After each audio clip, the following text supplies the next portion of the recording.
Hey folks, welcome to the Generational Gap. We're here tonight with myself, Robert, your resident Gen Xer, and on the side here we've got John, our resident millennial. John, how are you doing tonight? Tonight, doing a little all right, I think. A little all M right. Moderately neato. You can't do full all right for our viewing audience this evening. Is I that didn't get a chance to pump myself up before, so pump yourself up? yeah. So, are you talking the penis pump, or? Yes, obviously. Yeah, right. Okay. I just wanted Right. to make sure. Does that thing actually So work for you, John? I'm a little flaccid at the moment, unfortunately. Does it work for you? I mean, It like makes me feel like it works, so it makes me more confident, I guess. so what does it do for your 4 inches? I mean, how much noticeable adjustment do you see from that? It's at least an eighth of an inch extra, so it's something. That's good. That's good. Well, Yeah. I mean, so, and does it help with girth? A little bit, A but little. that's only if you like squeeze it real tight, you know, so all the blood rushes there when you let go. Oh, Only I for a few gotcha. seconds, Gotcha. though. Yeah. Gotcha. Well, that's good to know. Well, that Yeah, we got J Edgar in the chat. J. Edgar. You What's forgot up, the man? you forgot the ring. That's why. Nice, nice. That's right, J. Yeah, Edgar. You always use a ring. Always that's right. use a ring, folks. Size is always going to come if you use the, no pun intended, if you use the ring. J. Edgar, it's Yeah, good to see you tonight. Glad he's you actually stopped gonna by. be he's actually gonna be joining us on February 4th. It's February Monday. 4th. That's a week from Right. Monday, right? Yeah, I guess so. Yeah, a week from this Monday. That's good Yep. to know. Good to know. I'm glad you let me know a little bit in advance this time. That's Yeah. throw me a curveball. How about it? Yeah. Yeah, Exactly. I got a chance to listen to you on Jay Edgar's show, and heard you run me into the ground a little bit. But hey, what do you do, right? I should expect Yeah. that kind of thing Well, from. you'll have your chance, I'm sure. Yeah, Jay Edgar, I would be glad to join you on your show. Just shoot me an invite. Let me know when you'd like me to be on there, and I will be more than happy to ruin your show just like I ruin ours. I'm That's all right. about it. There you go. Folks, we're glad to see you out here tonight. We've got ourselves a little bit of a show lined up. We're going to be talking about a few things. John, we've got a few topics that have been happening this week, right? Really, I thought it was I thought it was a pretty slow news week. I don't know. There wasn't really much well, going on, you know. well, do you call it a slow news week if nothing new is happening? I mean, this week has really just kind of been just the wheels of the same issues have been going on, right? I mean, this is these last couple of weeks have all been the same kind of news, right? Because Well, what? I was going to say that we've got something new that just happened today that we'll be talking about at some point. Something new happened today? That's what I heard, yeah. Give us a teaser. Something about some kind of government shutdown Well, that's not new, temporarily ending for a John. little while. That's not new, John. The government shutdown's been going on for 35 days. Where have you been? Not here, I guess. Yeah, so we're going to touch on the government shutdown a little bit tonight. I think we're going to talk a little bit about some of these Covington folks that have been in the news lately. And I think we would be remiss if we did not discuss a little bit about what's going on in Venezuela. That one's starting to make me a little antsy, only from some of the revelations that have happened in the last couple of days. And then we're going to talk about some random crap that's going on. Buzzfeed's been in the news. We want to chat a little bit about Buzzfeed and some of the fun Oh, that's been yeah. going on there. I can't wait. Few minor things here and there. We actually touched on some of these issues. What day was it, Last John? Was it That last Friday or was it Monday? well, no, I'm talking about and I haven't seen if it's been posted, but we got ourselves a little guest appearance on the Deplorable Oh, Bat yeah. Cave, right? And That's we right. got a Yeah, chance. shout out to those guys, Seawall and all the rest. at the Deplorable Batcave. Thanks for having us on, guys. We were glad to get in there and have a little bit of a roundtable discussion with you. Hoping to see that out there, and it's good to be mixing in and getting to talk to some folks in the new media and really finding out what people are thinking and what's going on and what we're talking about. Yeah. It's good to know that we're not the only ones flapping our gums. And I was, what I really enjoyed about that, our little spot there was that was a worldwide roundtable that we were a part of, which I thought was great. We had because they've got hosts that are. One's in Germany, a couple of them are in the UK. I'm not sure where they're all from, but there's a wide range of cultures that are coming together in that show and talking about things, and they were nice enough to let us get our voice in there. Not that we had anything valuable to say, and we never do, but, it's valuable to me a little bit. Yeah, how about you, John? You don't like anything. That's true, I don't. I'm not a big fan. That's the problem. Most things. That's the problem with you neckbeards. Jay Edgar says they tried to get him on there, but he had to work. Well, maybe you need to prioritize, Jay Edgar. That's right. What's more important, money or hanging out with people on the internet? If you were smart, you'd just get a government job, and then you'd have had a whole month off. That's true. You can almost guarantee these days that once a year you're going to get a couple of weeks to a month or two off. So, because how many shutdowns have we had in the last decade, John? I think there was one other one in Trump's administration, right? And then there was at least one during Obama, and then the previous longest one was Clinton, Bill Clinton, obviously. I have come to the remember one in Bush's era or not. I'm not sure. I was young back then. I have come to the conclusion that government shutdowns seem to be more prevalent, or the talk of a government shutdown is more prevalent the higher our national debt goes.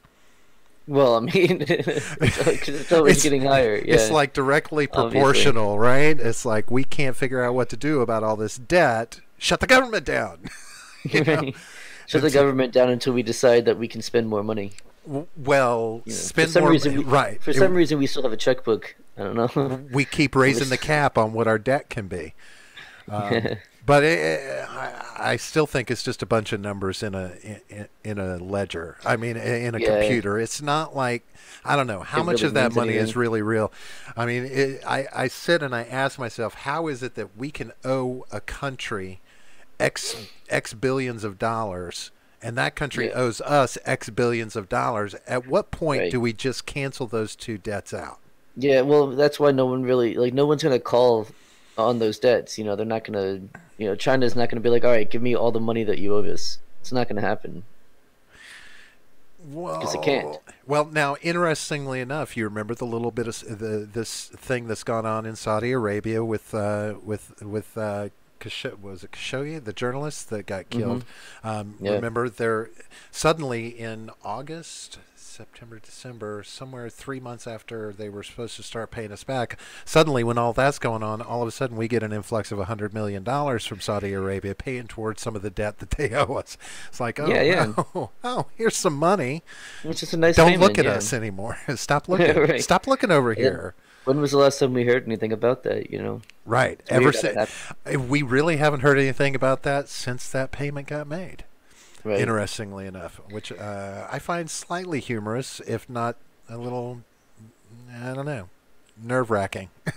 Is that really what we've become? It's just all about the money? Yeah. It's kind of scary. Yeah. It's just standard operating procedure at this point. But yeah, the government shutdown today.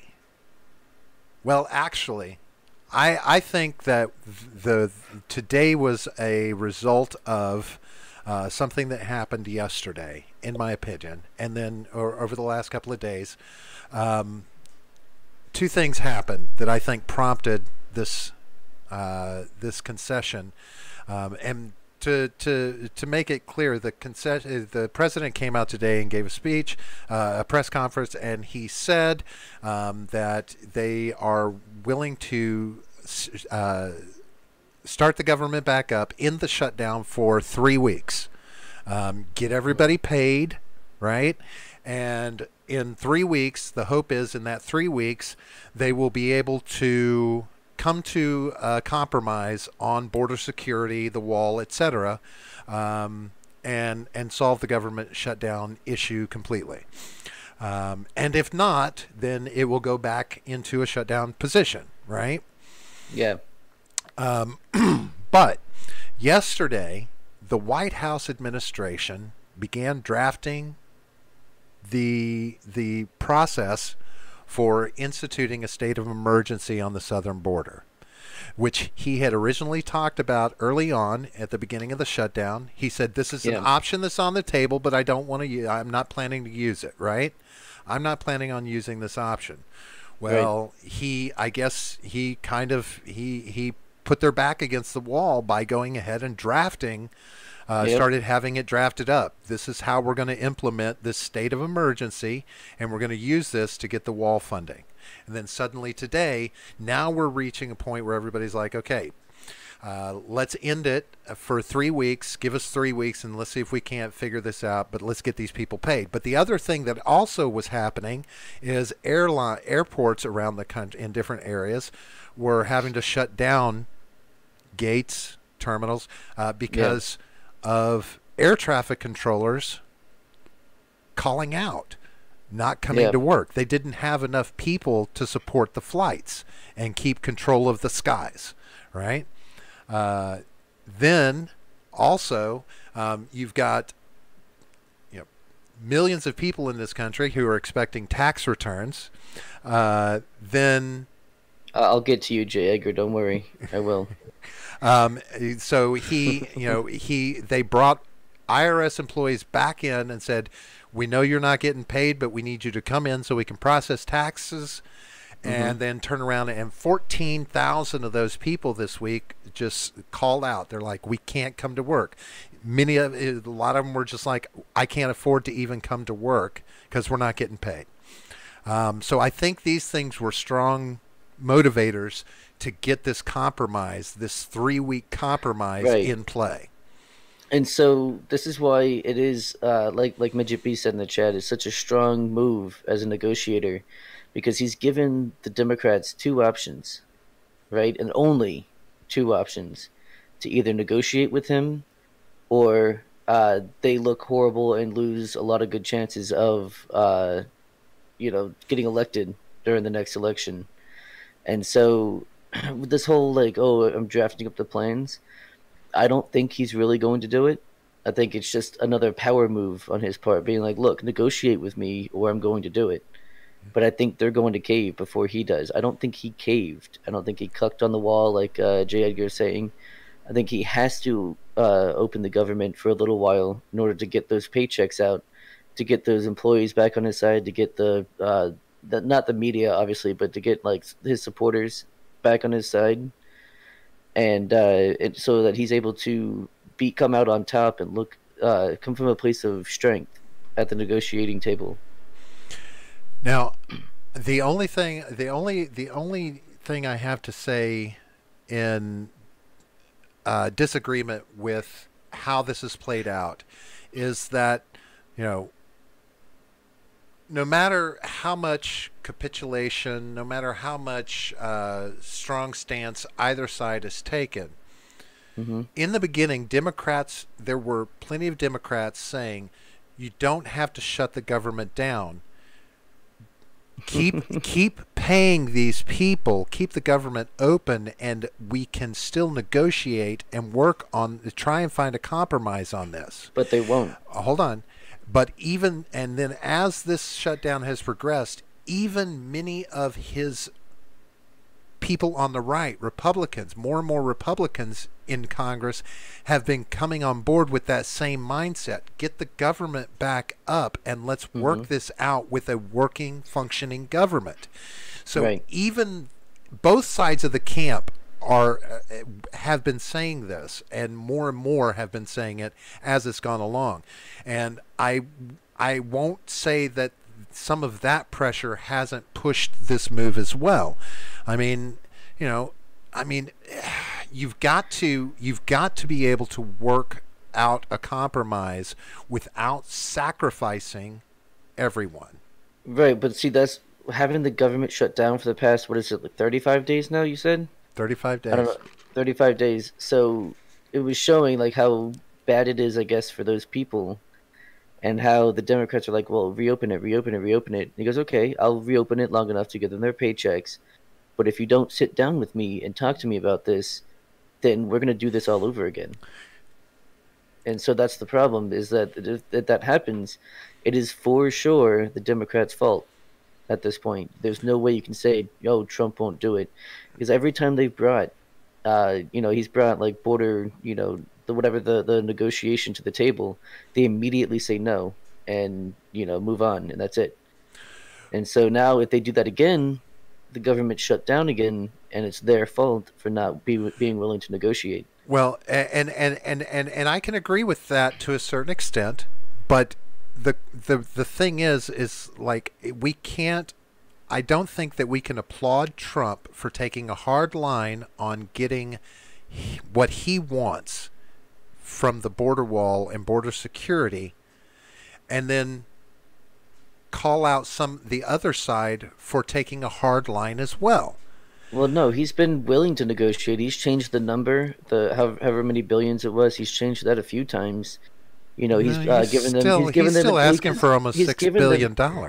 He's given them a 3-year extension on the DACA program, which is like their pet project. I mean, he's trying to give them all kinds of things, and they just immediately say no. The two concessions threw out 2 weeks ago were two concessions that had already been discussed and taken off the table before the shutdown ever occurred.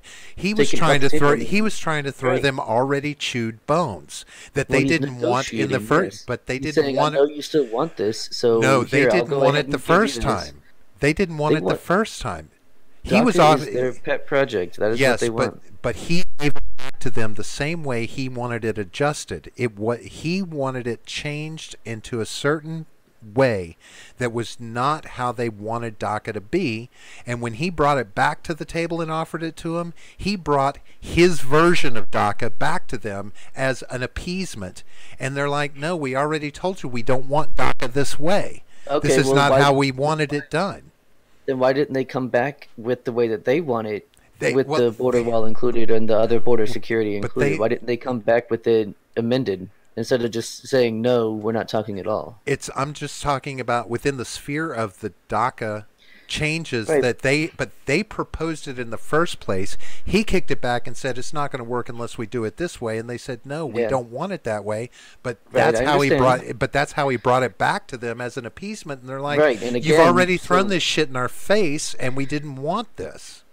So when you buy a used car, you go to a used car salesman, do you say, you give them the price, the bottom line that you're willing to pay, or do you go lower and work your way up? Right. So when you negotiate, you don't just give this is the final offer I can give.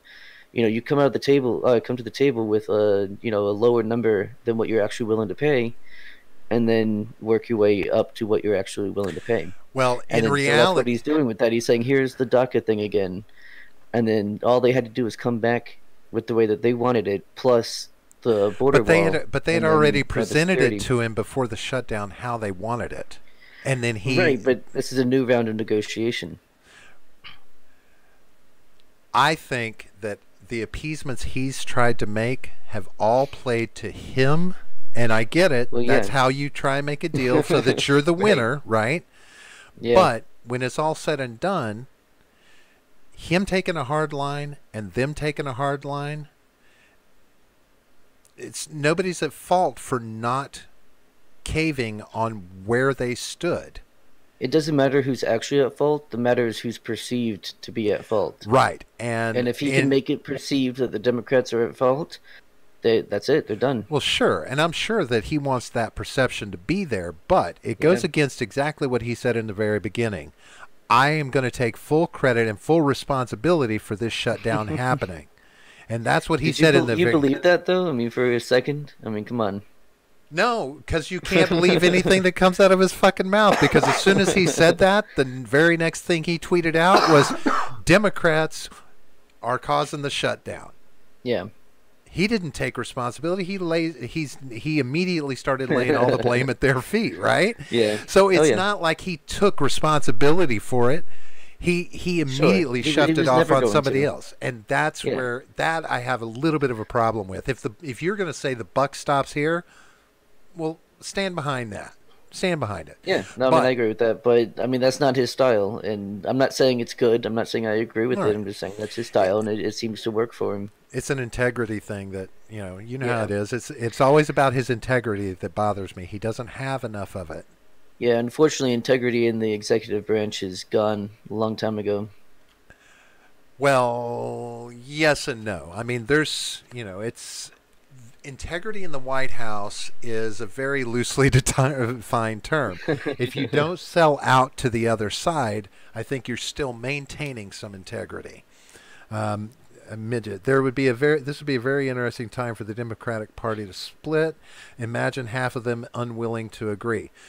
And they kind of are splitting though, because you have the young, all the young Democrats coming in, all the new Congress people, senators and representatives coming in, and you have the old guard still around, so they're already kind of split. And so that's going to be really interesting to see in the next few years what really happens. I think if there's some major schism. I would be a big fan of all like that faction, like he's saying, if the Democratic Party split, yes, I would love to see a split in the Democratic Party to where those that lean extreme left separate from those who lean more towards the middle. Yeah. But I would love to see those that lean towards the middle in the Democratic Party to join forces with those that lean towards the middle in the Republican Party and create a strong third party. Like a centrist party? A centrist party, yes, absolutely. Centrocratic. A centrocratic party. Centrocratic. Yeah. Well, we've had something like this happen before. Just before the Civil War. We had, because the two parties were the Whigs and the Democrats. And then the Whigs split based on whether or not the new states coming in should be allowed to be slaveholding states or not. And then so the Whigs split into Republicans and Whigs, and then the Whigs eventually died out, and now we've got Republicans and Democrats. So it's not at all hard to imagine that happening again. Because I see this time with the Democrats though, because they're a far more divided party than the Republicans at the moment.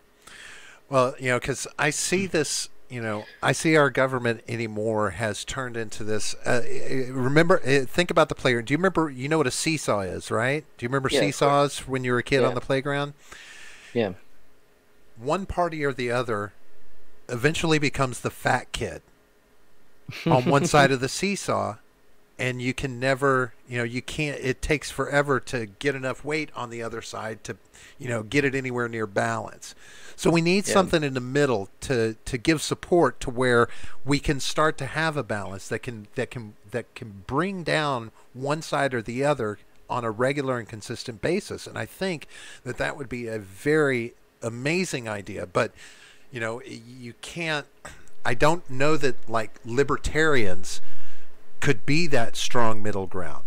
Right? It's true. I don't think that they're going to, not anytime soon, be a major player just because of their inability to agree with one another. I think it's a huge problem.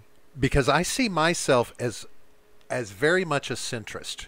And I think this is how we all graduate as we get older, depending on what you do, right? Mm-hmm. So if you have a family and you own a home, and you are doing all of these building the American dream thing, I don't care how liberal you are at a younger age, you are going to swing away from that liberal mindset to some degree.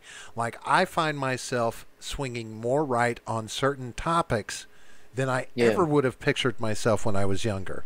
And I think that maybe we should do the political compass test again on Monday, just to see where we're standing. But, Well, actually, I think Midget B is going to be joining us on Monday, so we Well, can do good. that We with can, him as yeah, well. we can get him involved as that. Yeah. But I think that we all tend to, unless you just stay a bachelor or a single, do you call it a Hmm. bachelorette all your life, and really just stay focused on yourself. That's one of the few ways that you can really hold on to the liberal mindset that you have when you're younger, because most people are typically more liberal at a younger age. Unless you're, Oh yeah, a young I certainly was. Republican and, you grow up with, in a Yeah. Republican household or a Democratic household to where you're Well, constantly see, swung to one side or the other. I grew up in a. I mean, my dad calls himself a libertarian, but he's more of just like a Republican, I guess, just standard Republican. And but like I was a rebel when I was a kid, so I kind of went liberal instead. It was like the whole, you're wrong, Dad. You know, but Yeah, so I mean, I definitely was more liberal despite coming from a right-leaning household. But I've changed that, in the past couple of years. I'm now like what is it, a right-leaning centrist libertarian. yeah, but yet, knowing you from a personal standpoint, Hmm. like I see you so far left on some things and so far right on some things, I'm right? interested. Like what you know specifically? well, let's look at this, so from the standpoint of let's take recreational drugs, right? Okay, So you would say you'd lean left on that, right? is that a left Is that kind issue? of like, okay, when I say I mean, left, right, let's it's talk certainly a Democrat, libertarian. Republican. It's certainly a libertarian point of Sure, view. but in the standpoint of Democrats and Republicans, Democrats want marijuana legalized. Do they? Republicans fight against it. It's kind of always been the where the line is. Like if you want pot legalized, you're probably a Democrat, right? That's I don't. Maybe. from a very general standpoint, right? Stereotypical. Maybe. I don't know. I don't know because they've both been pretty against legalizing marijuana because they like the drug war. So I don't know. I don't think either of them historically have wanted it legalized. I mean, you have I've seen, and like I said, I've try and figure, like when you talk about the military and this Hmm. kind of thing, I hear very Republican sounding things come from you. We're the strongest military in the world, Well, and we are. we're badasses, but we're That's an not. That's an indisputable fact. We're Yes. not. It is not. Whether I agree we should be or not is different, but that is an indisputable fact that we have the largest military and the best military. Largest is one thing. Best is a whole nother thing. I think we do have the best, but okay. And I disagree that that everything that we think that we have, we're very American centric to think that it's not out there elsewhere. I mean, we're constantly looking at oh my God, Russia's now got hypersonic ballistic missiles that they can We shoot had up. those in the '60s, like I Not the mean, hypersonics. no, I guess maybe not, This but is we had, these are yeah. new things that are being put out, right? I mean, we've got fucking China building islands in the ocean. Didn't we? I think we talked about this on the Deplorable Batcave, right? About how they have only two. Oh no, was that Korea? No, no, no. It was China, right? Where they have only two aircraft carriers. And Something like that. one of them is completely garbage. And the other one's just a copy of the garbage one. I think the thing that keeps the rest of the world up with us is that we keep dumping off our older technology to them and pretending that they're not reverse engineering it and learning from it. I I don't know. mean, I mean, they might be, I but mean, if you gave me meanwhile, they're old weapons, and we have way better ones now. We have guns that shoot around corners. I mean, come on. let's kid ourselves into thinking that we know everything every other government has. No, of course not. Right. So the fallacies that we have about who we are, is, these kind of things. You have a very strong Republican mindset that reminds me of Cold War era Republican thinking. Sure. Like America is number one, America's great, and all of this, and we're the strongest badasses in the world. We're a superpower, and we're really not anymore, right? I mean, When it comes to the military, might we are, maybe, yeah. but Yeah, absolutely. but I will say this, and I've told you this before: if 1 billion Chinese all took up arms, and got on boats, we could have a bad day. Do you Because think we that don't we have the wouldn't see that manpower, coming? but we don't have the manpower to. I mean, they've got us beat in Sure we numbers, do. right? I mean, the In entire numbers Asian alone, numbers, yes. the entire Asian continent, if they all banded together, they have us beat in numbers, But when right? was the last time China was at war? And I'm asking that earnestly. I really don't know. China in a war. They weren't Yeah. involved in either world war, were they? Well, they were not willingly. They got invaded by Japan. They occupied quite a bit of the eastern coast of China. Hey, Hey, Seawall's in the Seawall, chat. what's What's up, up? man? How's it going tonight?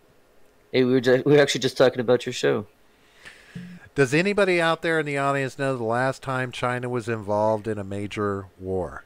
Yeah, because my point about it is that we've got a lot of practice when it comes to war. Sure. They do not. Not anymore, at least. Not in a They long have time. they have got a lot of practice in marching. Sure. Have you seen I'll those give them parades? that. Look at those fucking parades.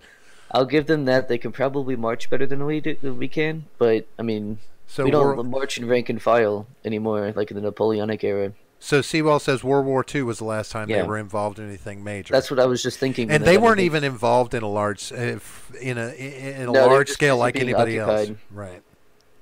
They've been involved in proxy wars. Yeah, I mean, so my point is that they don't have as much practice recently in history as we do in war. We've been at war pretty much since we became a country. Yeah, I mean, I can and There's I been can a few understand. years we've taken off, but you know, we But get it but back. even though we've had practice, doesn't mean we were good at it. We've been I mean, pretty damn good at it. how long have we been fighting the war on terror? I mean, Oh, that's we not haven't even- got that shit taken care of yet. And yes, they can't even aircraft carrier. I actually just brought that up. Oh, were they in the Korean War? They may have been in the Korean War. Were they involved in Korea? I can imagine they maybe.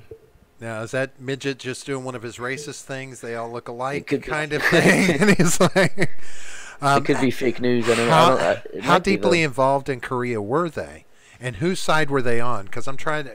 They were on North Korea, I'm pretty sure.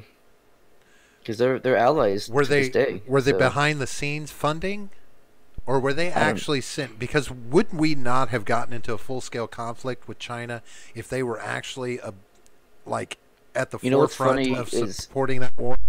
As much as like North Korea fascinates me as a people and as a country, I don't know all that much about the Korean War. It's actually one of the big holes in my my history knowledge. Oh, Chinese So I regulars should- served in Korea. So Yeah, fair how, enough. how did we avoid getting into a full-scale conflict with China in a situation like that? I don't know. Yeah, I don't know. They probably just didn't want to deal with it. I do know this. I don't think we could take the war to China. I don't think we would have to. The only one battle is because our guns ran out of ammo, broke.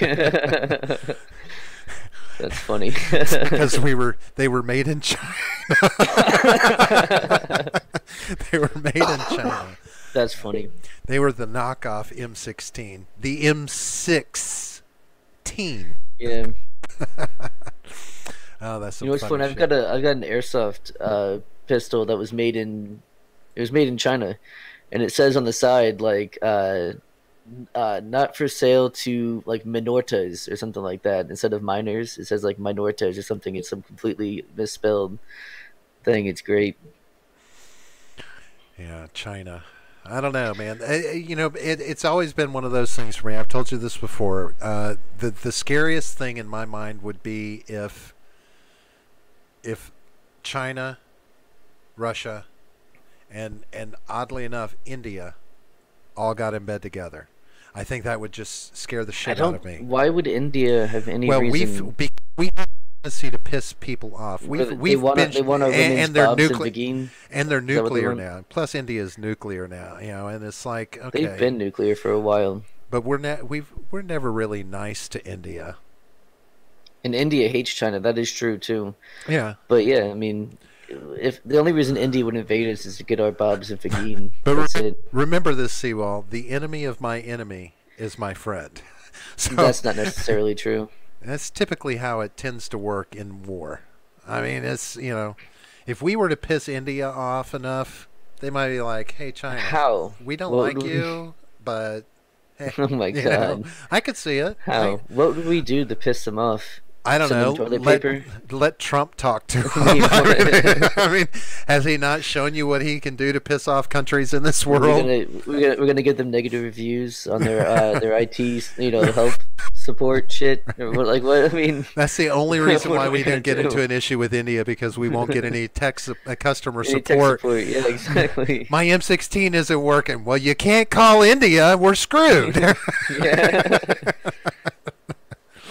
Oh, Yeah, you're in like a battle with the Indians invade, and you're in a battle with them, and you're like, oh shit, my gun's not working. Call technical support, and then the guy over there answers. hello, He's this like, is "Hello?" Dave. He's hiding in the trench, like, this is Dave. Yeah. That would be so hilarious. Every Indian person on the battlefield has a headset as well as a gun. They're taking calls, yeah. With a keypad on the side to answer that call. Oh my God, Oh, we're gonna man. get notes. We're gonna get notes. What are we gonna get demonetized or something? Whatever. Like, You watch next time your fucking something goes on the fritz and you make that cut. Oh, John, I remember you. oh yeah. You're the You made neckbeard fun, millennial. you made fun of technical support. Like, yep. No, Oh, man. so yeah, that would be some fun stuff. The Asian continent overall is, it's big.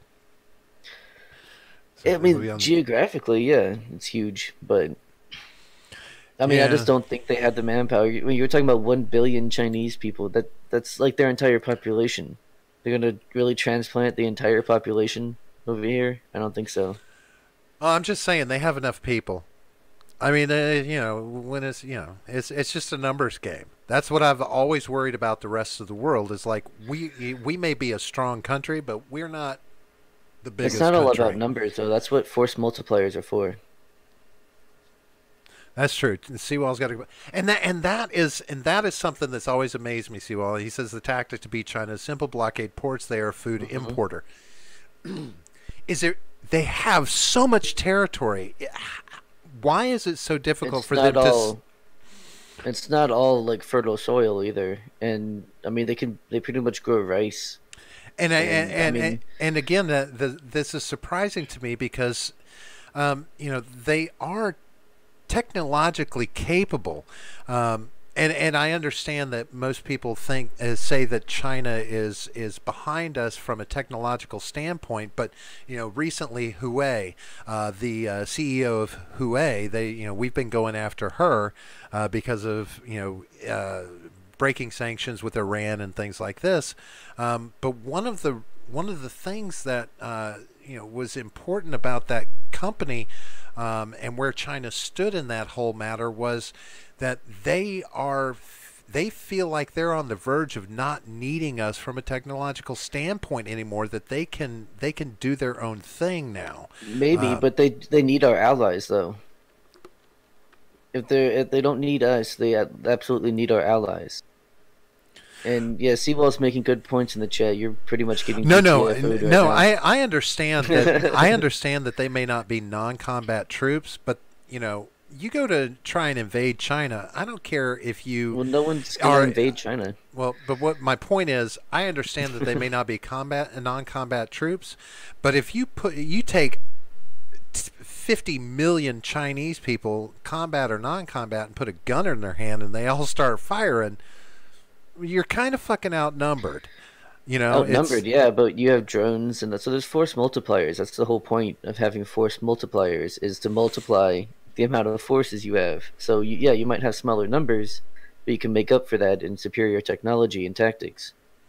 So what is it about China that is it the soil? Is it the climate? I mean, why is it so difficult for China to be able to supply its own food? The numbers. It's the numbers. They can't grow enough food to support the numbers. Like so most of the farming obviously is done in like out in the country. What's that called? I'm blanking on the word now. Fuck. But it's just their numbers, and most of the most of the food is out away from the cities, and so on shitty little dirt roads. So to get trucks out there to collect the rice and bring it back and collecting whatever else. It's a huge logistical problem. They don't I have the infrastructure to support, tons of 18-wheelers going all over the country. And a lot of it's, impassable terrain, big mountains and ridges and Yeah, all kinds of shit. I guess that makes sense. I guess it's just one of those things where it's like, you look at that numbers game and it's like 1.5 billion people. You'd think you'd have enough people to go out and farm, right? It's like, you have that many people and you say there's, and to think that there's not enough people to go out there and farm and transport food. I mean, I don't know. We do an amazing job of it with what, a fraction of the amount of people that they have. Well, we do import a lot of food, but we do have a ton. Like the Midwest is this massive, area for growing food. We have all the coasts, so there's tons of fishing. I guess I'm going always on. trying to look at the globe and see how they're situated from a climate standpoint. But it's like, like Midget was saying, the land Yeah, the is. chat is fucking BTFOing you right now. Hey! I'm not saying I know everything. I'm asking these questions. I mean, it just seems to me like they would be able to, like they would have been able to figure it out by now with the amount of people that they have, the technology that they're capable of bringing to the table. I don't understand how even the aircraft carriers. How do they not have fucking aircraft carriers? I mean, what's the failure there that keeps them? I don't know.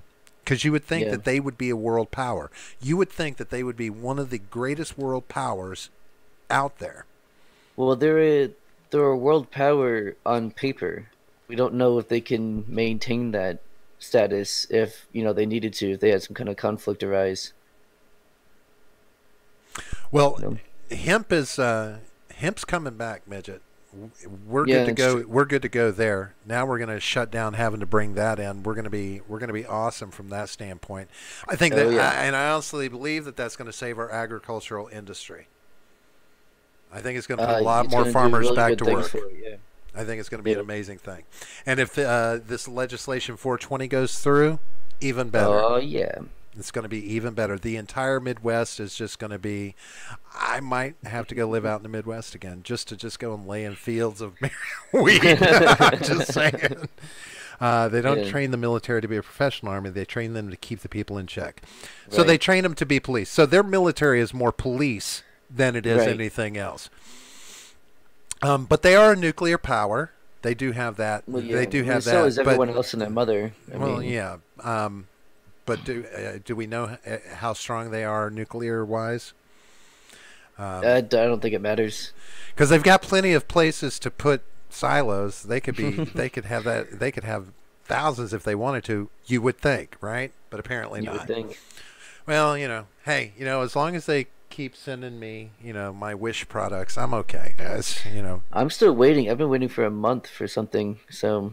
Really? So Seawell says we actually don't know if their nukes even work these days. Maybe 60 nukes. Wow. That's pitiful. That's again. It's one of those things. Those are rookie numbers, man. It's hard to fathom using Soviet design from the 70s at best. Yeah. Yeah, that's you can see why it's hard to fathom, right? It's like I do the same thing with India. I'm like, but now they seem more like a much more arid continent. But India, again, the sheer numbers there, right? Yeah, but they're much poorer as well. So I mean, to have them try and like invade us or whatever, it's just not going to happen. None of all those strong powers on this planet are allied with us in some way, some form or another. I mean, it just really seems like we got really lucky and found the one place on the fucking planet that is just perfect, right? Well, that's why it was so successful, yeah. It's just North America itself, like this, not even this continent so much, but, our portion of it is just like perfect for everything. and you don't need a lot of people to handle it, obviously, right? We don't need near the population other countries have to do what we do. Right. It's amazing. And I know a lot of it has to do with American ingenuity and this, that, and the other thing, but it's not like we don't hand that ingenuity off to other countries on a daily basis, selling them our tech, selling them this and our leftovers, that, and the other thing. It's not like it's out there. This is a global world now. It's a global economy. Yeah. It's, it's mind-boggling to me that we got that lucky or that we're that capable in this one little small chunk of the world. It's amazing. Yeah, absolutely. But I'm just if I still think if they had enough boats, if they could figure boats out. But how do you transport 1 billion people, right? Yeah. Capture major ports on both coasts within days of landing, or you'll be pushed out. So yeah, exactly. Which and that's a good point, Seawall, because I can honestly say that the Red Dawn. Remember Red Dawn? Oh yeah. One of the most fictitious movies ever. It's like that could not have happened. That just could not have happened. Way. You could just fly some Russian planes over America. Even in the 80s, you couldn't have just flown those planes over America and just started taking over. I mean, it's just come on. Come on. Too many. But even if they do take like major ports on both coasts, we still have a Pacific fleet docked at Hawaii that could be over there in a day or two, day and a half probably.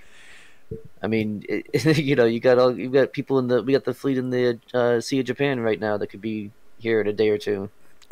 Honestly, I mean, so the thing that would be a big deal. The thing that would prevent anything like that is very simple: gun owners. We have that's one of the big reasons. Our potential capability as a militia is so. It would prevent anything like that from happening. In my opinion, any move to do such a thing would be detected. The mobilization would be terrifying. Yeah, it's true. I agree with that. Exactly. But I just don't think it's as big of a problem as you and the other friend that we have who thinks that we're going to be invaded any day now because they don't like Trump. Oh, I'm not expecting that we're going to be invaded any day. I'm just saying if people in the world got their shit together and we pissed them off enough, a coalition of the right countries could cause us a big problem. I mean, that's part of the reason why we have elections every 4 years. So if someone is fucking it up, someone is fucking it up a shitload, it's only for a little while.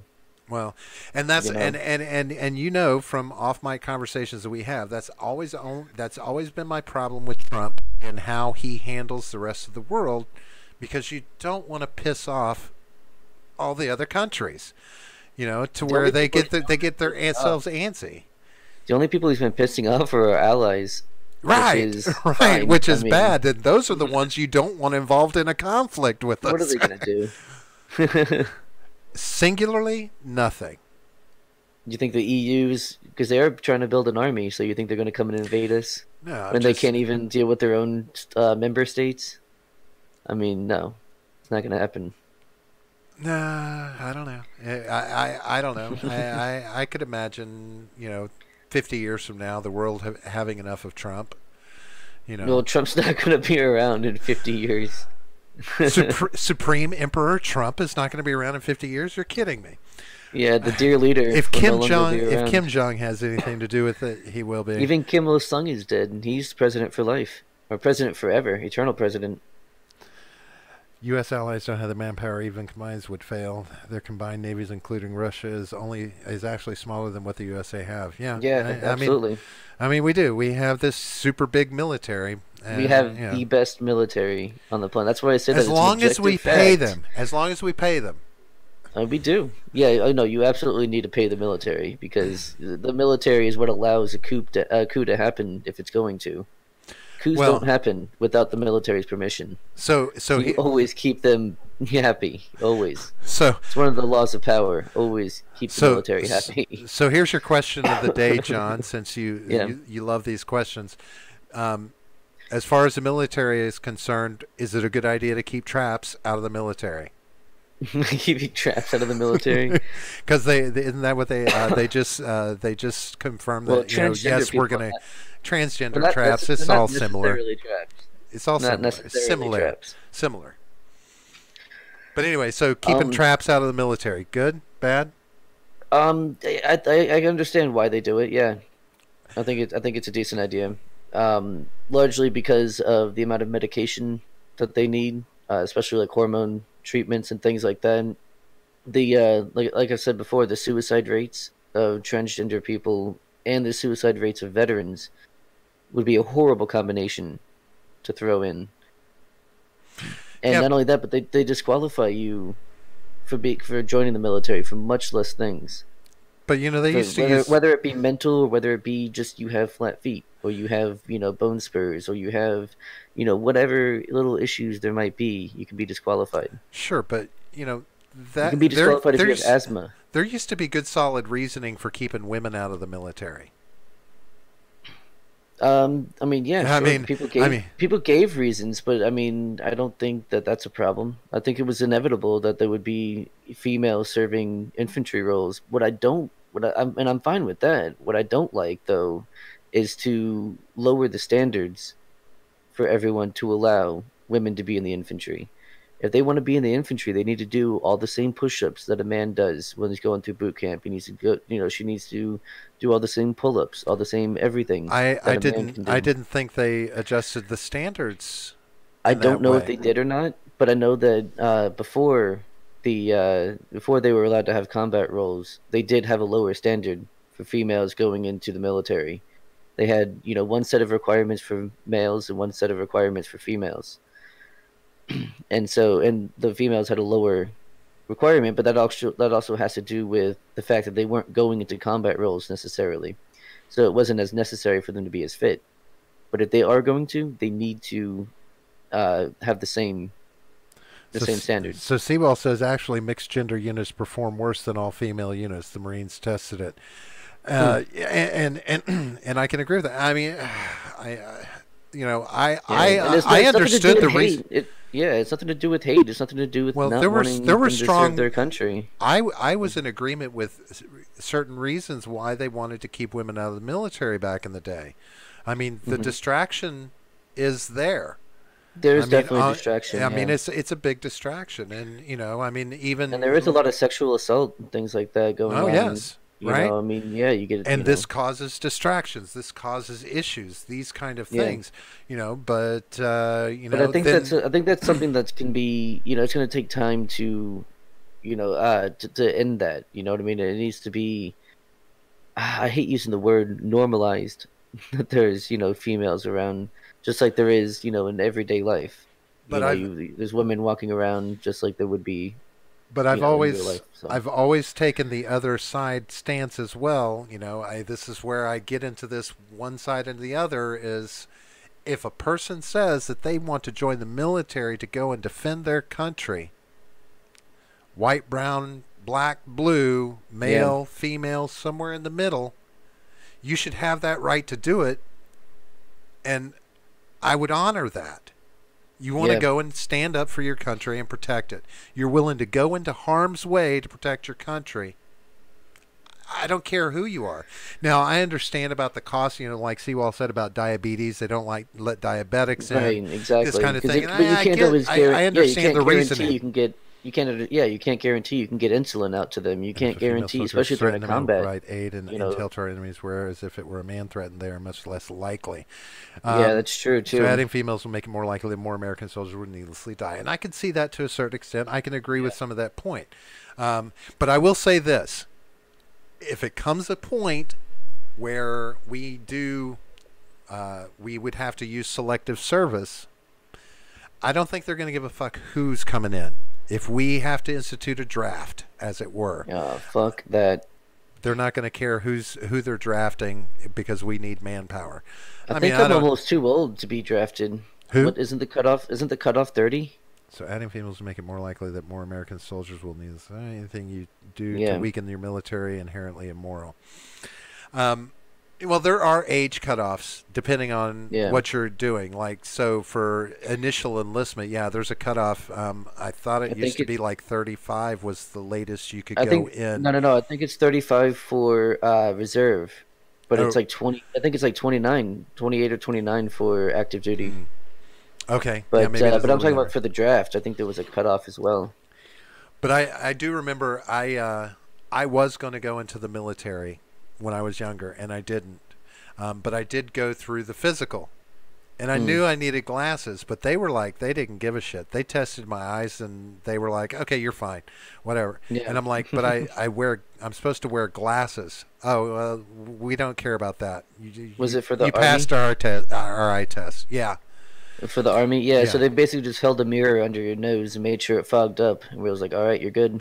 And I didn't. And the reason why, and I'll be honest, the reason why I didn't want to go into the military was because the Army insulted me.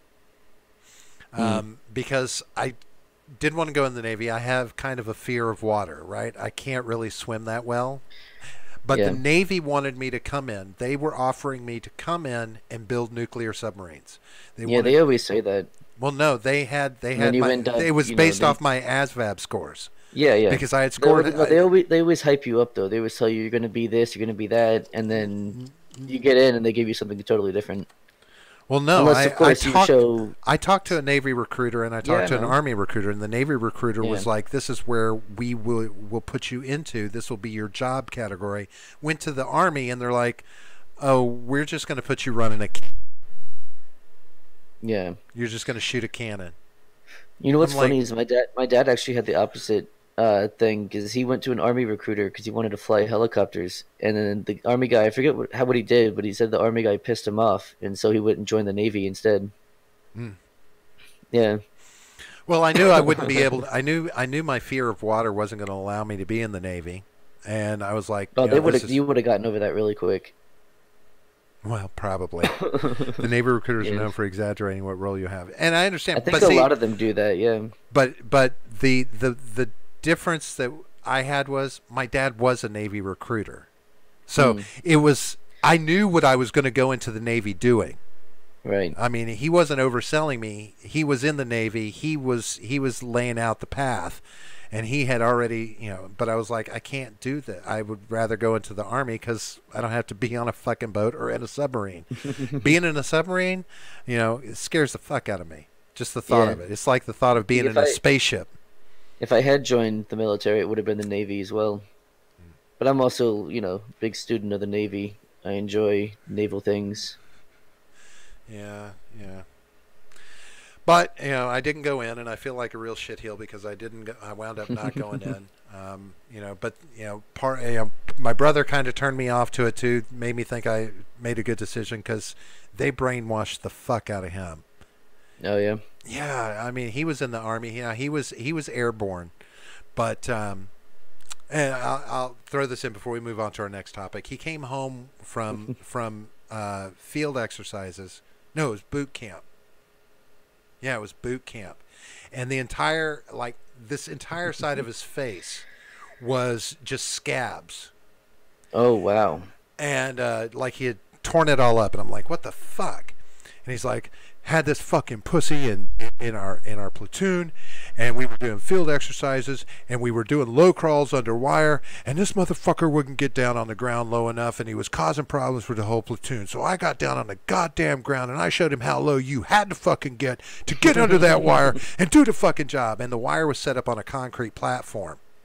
Yeah. So they were doing low crawls under wire. So he said he laid down on his face on the ground. He put his face down on the concrete and dragged his face across the concrete to show this pussy what a man was supposed to do. And I'm like, fucking right. God damn, dude. I don't know about this. That's hardcore, man. That's hardcore. I like it. I should have joined the chair force. Thank you. Should have joined the chair force. And we got Henry in the chat too. What's up, man? Hey, how's it going, Henry? Good to see you tonight. The generational gap is not my favorite kind of gap. I prefer a different kind of gap, but we can leave it at that. John, don't get into your butt sex. Don't start talking butt sex, okay? Nobody. I wasn't gonna. All right, good. But yes, generational gap is still a good gap, though. Actually, doesn't it look like I joined the chair force? Yeah, he pretty much doesn't move from that spot. So. But anyway. And just so you know, I wasn't going to work on. I wasn't going to actually be a submarine crew. I was actually supposed to be building submarines. I was going to be in an engineering role, what they call it. It's the CBs. Yeah, you mean the CBs that build ships and submarines and stuff that are actually building them. Right. But anyway, so boot camp, you'll be scared stupid is the only way to make sure they will survive. Actual kind of sucks, but it must be. And I understand. Yeah. I understand. But God bless America if that didn't seem like some goddamn brainwashing that went on with him. I was like, fuck. It's so bad. He left the military on a medical discharge because he was jumping. He was doing a jump out of an airplane, and he looked at his chute, and there was a hole. There was a small hole in his chute, and he's like, I can jump with that chute. I'm good. And the fucking the chute collapsed right at 1,000 feet. So he was under the pull for his reserve chute. The reserve, yeah. And it never fully opened, so he hit the ground. Now he's got grand mal epileptic seizures for the rest of his life. Nice. But you know what? He was the first one on the ground. You can give him that at least. He always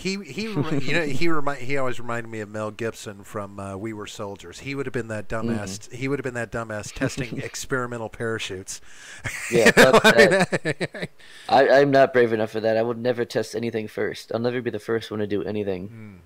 I don't have the balls. No way. Yeah. I don't want to be your guinea pig. I'll watch you go, and then I'll see if I'll go afterwards. Maybe. Hey, but as long as there's people out there to do it, they got my props, and that's right. Yeah, and that's why I will always say take my tax dollars and give it to the military. So fund that military, give them what they need, give it to veterans. Yeah, they're certainly braver than me, those son of a bitches do the job that I didn't do, and I got nothing but props and respect for them. It is what it is. I respect our military. I think they're the best thing ever. I even taught my girls as they were growing up. I said, if you see somebody in the military, you walk up to them and you say thank you, or you give them some props. You tell them thank you for making me safe, because that's what their job is and that's what they're doing. And you will always respect that. So that's what keeps a billion people from that's right canoeing over here and taking us over. I think Midget B is right. That would be an awesome thing if we went Starship Trooper on citizens, right? Well, wait. That's not Starship Troopers. If you want citizenship, join the military. Oh yeah. That's different. Yeah, I thought you were saying because he was saying interesting if every citizen was required boot camp. Well, right, and that's the thing. If you went to military boot camp, you would get citizenship. I mean, now that's not what he was saying necessarily, but I think he was agree just saying fully. that it was required for every citizen to do boot camp. I don't think that should be the case, but that's because I wouldn't want the government to force anyone to do anything. That kind of mentality would cure the snowflake problem we have. Oh yeah, it would melt winter. And speaking of snowflakes, let's move into some. Well, because these were snowflakes. Yeah. Oh, you ruined your already shitty transition. The snowflakes were the ones involved. These were snowflake assholes. We wanted to talk a bit about the Covington kids. We haven't really talked about this topic on the show, and we've and John and I, John, you probably have read more into it. I'll be honest with you. I think the whole situation got overblown. I do think these kids got a bad rap. However, I am going to say this. If you're wearing that fucking hat in this country these days, you're asking to start some shit. You're asking for it. I mean, look at how he's dressed. Right? He's just asking. But it's true, right? You're asking for some sort of conflict, in a sense. Now, I'm not saying you're just like if you dress like a whore, you're just asking to be raped, right? It's the same thing, right? Look, no, what I'm right? Exactly. Okay. Just because you have an article of clothing on doesn't mean you should be harassed. What I'm saying is.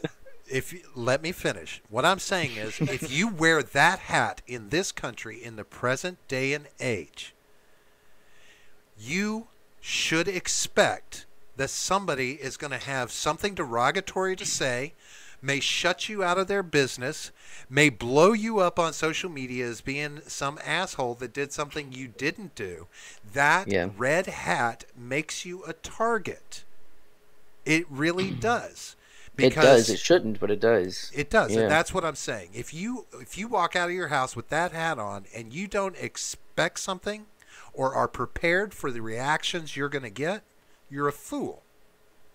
And I know that there's a lot of people that, let's call them trolls, that will put that fucking hat on, take a break from 4chan, and go outside. Right? I mean, no, that's retarded. No, they would never go outside. Stop. Oh, okay, I got you. They don't go outside. Not the great outside. This Covington thing looks at the media for giving themselves and making excuses. Yes, the media Exactly. is. Yeah, the media is the biggest problem with this whole story. Is the media, the way that they're handling.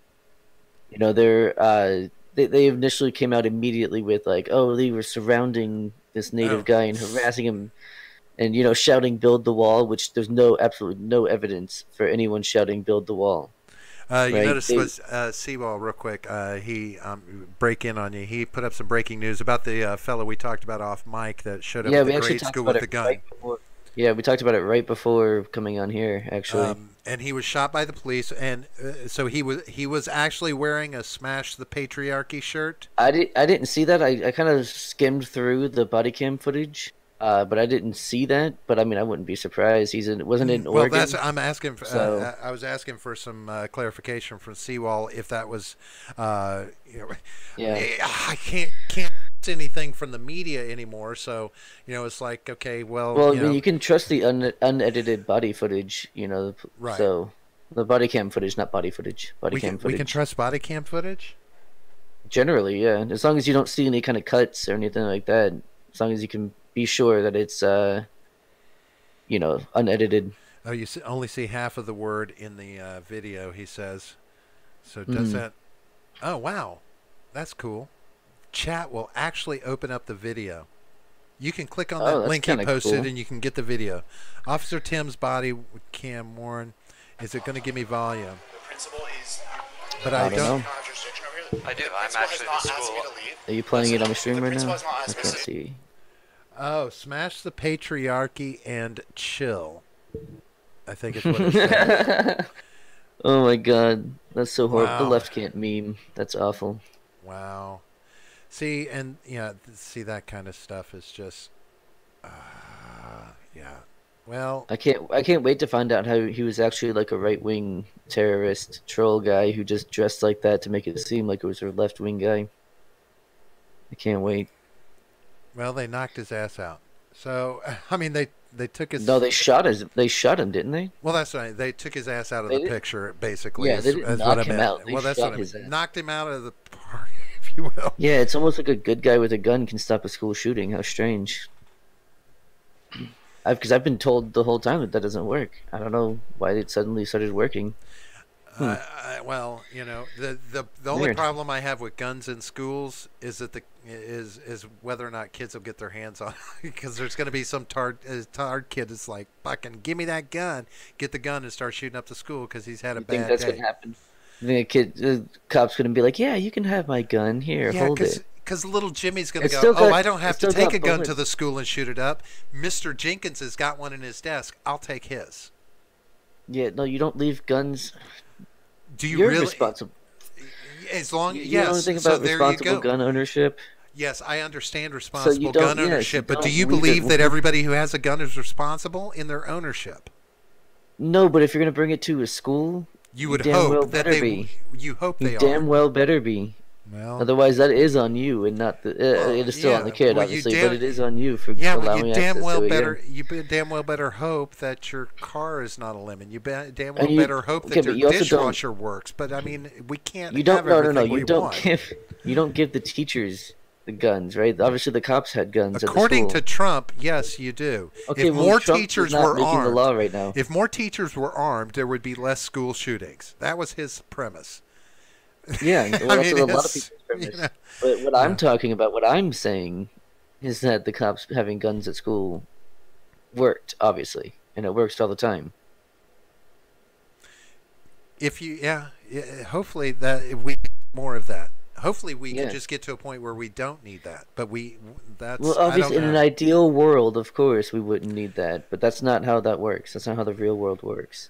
The real world is a dangerous place. I mean, it's just like, and the reason, the Covington kids, they got a bad rap.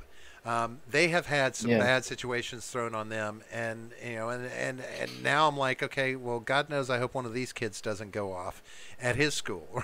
Right? I don't know, because the school didn't back them, right? The school, their own school came out and was like, oh, we don't tolerate this kind of behavior and this and the other. Well, they jumped on the media bandwagon. No, not at first. They jumped on the bandwagon. That was, this is some of the reports that are coming out that their church was, their immediate response was to jump on board with what the media was telling everybody about these boys. And, they went the wrong direction in supporting their students. And that's, that's a catalyst. I see things like this as a catalyst. But I am going to say this, and, I was watching this video earlier, and I'm watching what's going on, and I understand that, whoever, one person says this and another says that. Philip says he was stepping in between the black Israelites and, trying to contain the situation by doing his peace chant, war drum, whatever, bullshit.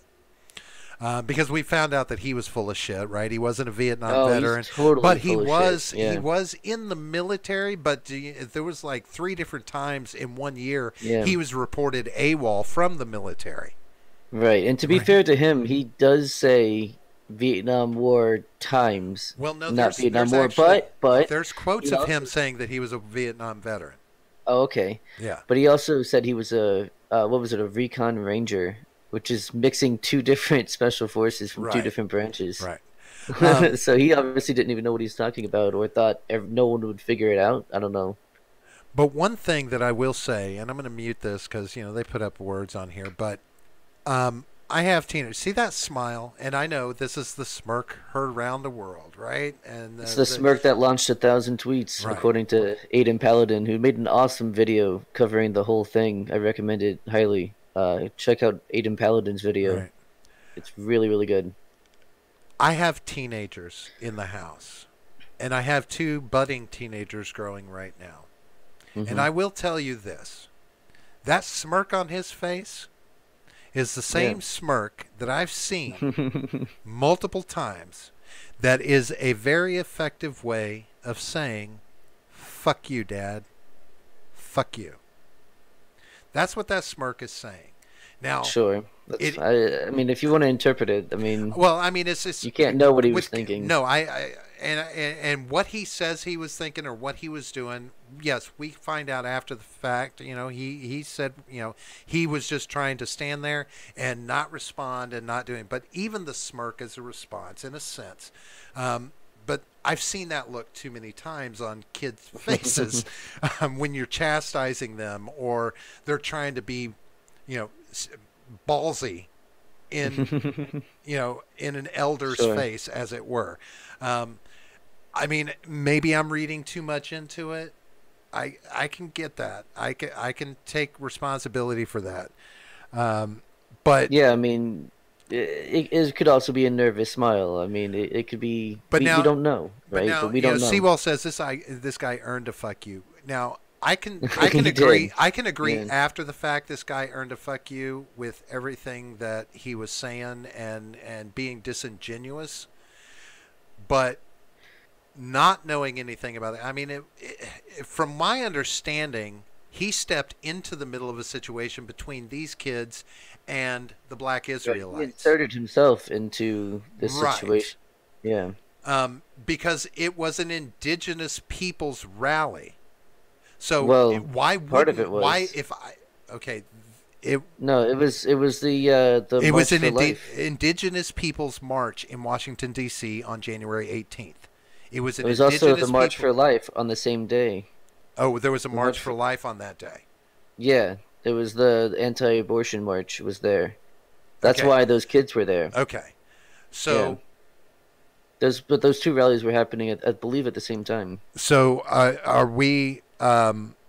Do we assume that he was there to insert himself as an antagonist, or he's done prevent this kind of the antagonism that was going on? Because that's what he says on the one side. That's what comes from him, right? Yeah. Is that he was inserting himself to diffuse the antagonism that was going on. Yeah, but he's always taken part in activism and things like that. I know he struggled with alcoholism for a long time, which unfortunately a lot of Native people do. And that is a big problem. But even his own He was his own tribe. He was also stopped from disrupting a Christian mass that very night. And okay, so see, and like Midget says, Tim Pool has it that the Phillips Group was standing with the Black Israelites. You know, which I don't understand. You know, if they were, then that doesn't make a lot of sense to me, because that, you know, that doesn't speak to indigenous peoples, right? Right. And you know, and if this is his you know, if this is his MO, right? Yeah. That's great. I understand that.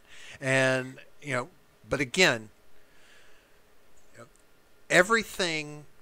everyone in their own way is pressing some sort of antagonism in this, right? I mean, there certainly was. He's been in the news before. I believe 2010 or so, when he allegedly walked past a like a college party, and it was like they were all dressed up as, you know, natives. Well, and he was like, you know, oh, that's a problem, and, you know, they told him to fuck off or whatever they told him, and then that was all over, you know, a couple of newspapers or whatever. But that's not the first time he's done that, because it was also, I believe it was like in the middle of winter, so it would have been really cold, and they're sitting there, you know, shirtless and, you know, painted up or whatever. And so, I mean, even that's questionable whether or not that happened. But the point is, he's done this sort of thing quite often, right? And that's or at least before. So, you know, he's kind of an Antifa of indigenous peoples, in a sense, right? He's, you know, he's an extreme activist, and he's probably not in the right in many of the things he does. Seawall said both groups have one thing in common: they resent whites for winning civilization. Now, I will say this, Seawall, I do as well. Now, my family history is traced back to the Trail of Tears. I mean, I'm of Native American descent from at least half of my family, and, you know, I think we got shit on. We severely got shit on throughout history in this country, and even to this day, indigenous people, Native Americans, still get shit on in this country. I mean, we're marginalized. They're marginalized. I mean, they have great casinos. Yeah, do they? They make a shitload of money. I can tell you that. Yeah. I mean, a shitload of money. My great grandfather was a baby on the Trail of Tears. He was picked up by white settlers, and that's as far back as my lineage on that side of the family goes, because there's no other knowing. His mother was dead, and he was picked up by white settlers who were following the Trail of Tears, going to settle in the Midwest. You know, I do think that, you know, no matter what anybody says, indigenous people, you know, have a bitch in this country. They have something to bitch about. Never gotten a fair shake. Got pushed out. Got marginalized by white America. I mean, and yes, I understand that I'm part of white America, and, you know, I probably identify more there. I identify half and half. You know, I'm as much a part of the problem as I am a part of anything else. But, you know, I don't think it was done right. I don't think any of it was done right over the years. And, you know, yeah. And the Indian tribes were well known for enslaving other tribes and genociding each other, the breaking of treaties that can easily be argued. So everyone is guilty with being oppressors and the oppressed. Sure. And the oppressed, absolutely, yeah. But, you know, that was just that was before. That was no. I'm just saying that was a group of people in a country fighting for what they were fighting for, just like we do here in this country. I mean, hell, we had you know, our Civil War, our religious fights, our everything. You know, people fight amongst themselves in any group, right? It happens, and yes, I understand that, you know, what they were and what they were doing, not, you know, wasn't across the board. Everybody was doing it, but on the flip side, you know, I don't know that it was necessarily right to just wipe out as many of them as possible to take over the country, and then to, I don't know, give breadcrumbs and then pretend like you're being magnanimous, right? Yeah. I mean, and because we do. I mean, in this country, you will see lots of people from, that will try and say, oh, well, we give them their own land and we give them their own autocracy on their lands. And, you know, it doesn't matter how many of them died before settlers ever set foot in America. They were here, and millions, they were wiped out for the most That's part. funny. It's just, it was a shitty deal that they got. Yeah. It's it was sad. Argentine land syndrome.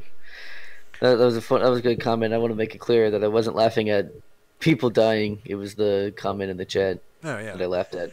I mean, I saw a lot of culture when I grew up in the Midwest. I saw a lot of Native American culture, and I mean, my family was Cherokee. That was the primary tribe that my family came from, and I mean. Well, then why were they on the Trail of Tears? Because there's the reservations in North Carolina.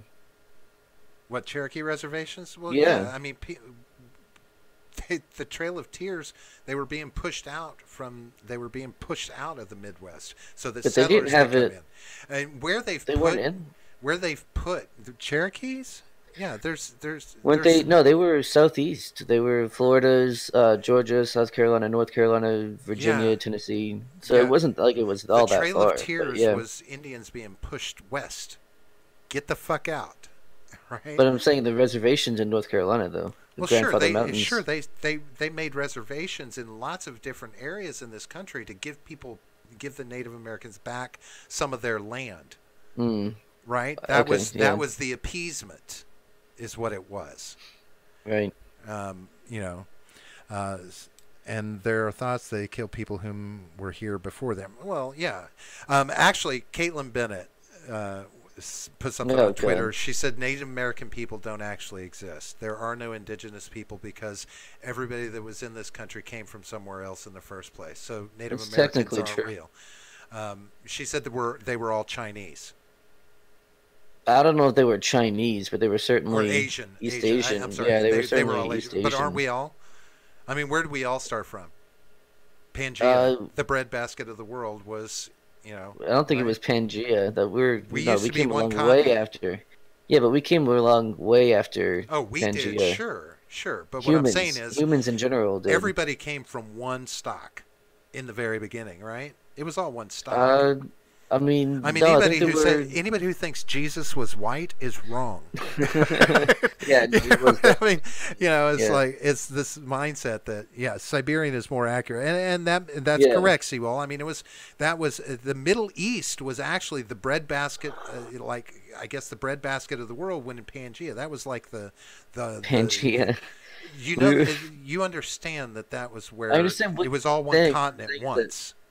Right, but not when humans were around. Yes, people were around when Pangea was still there. No. There were humans.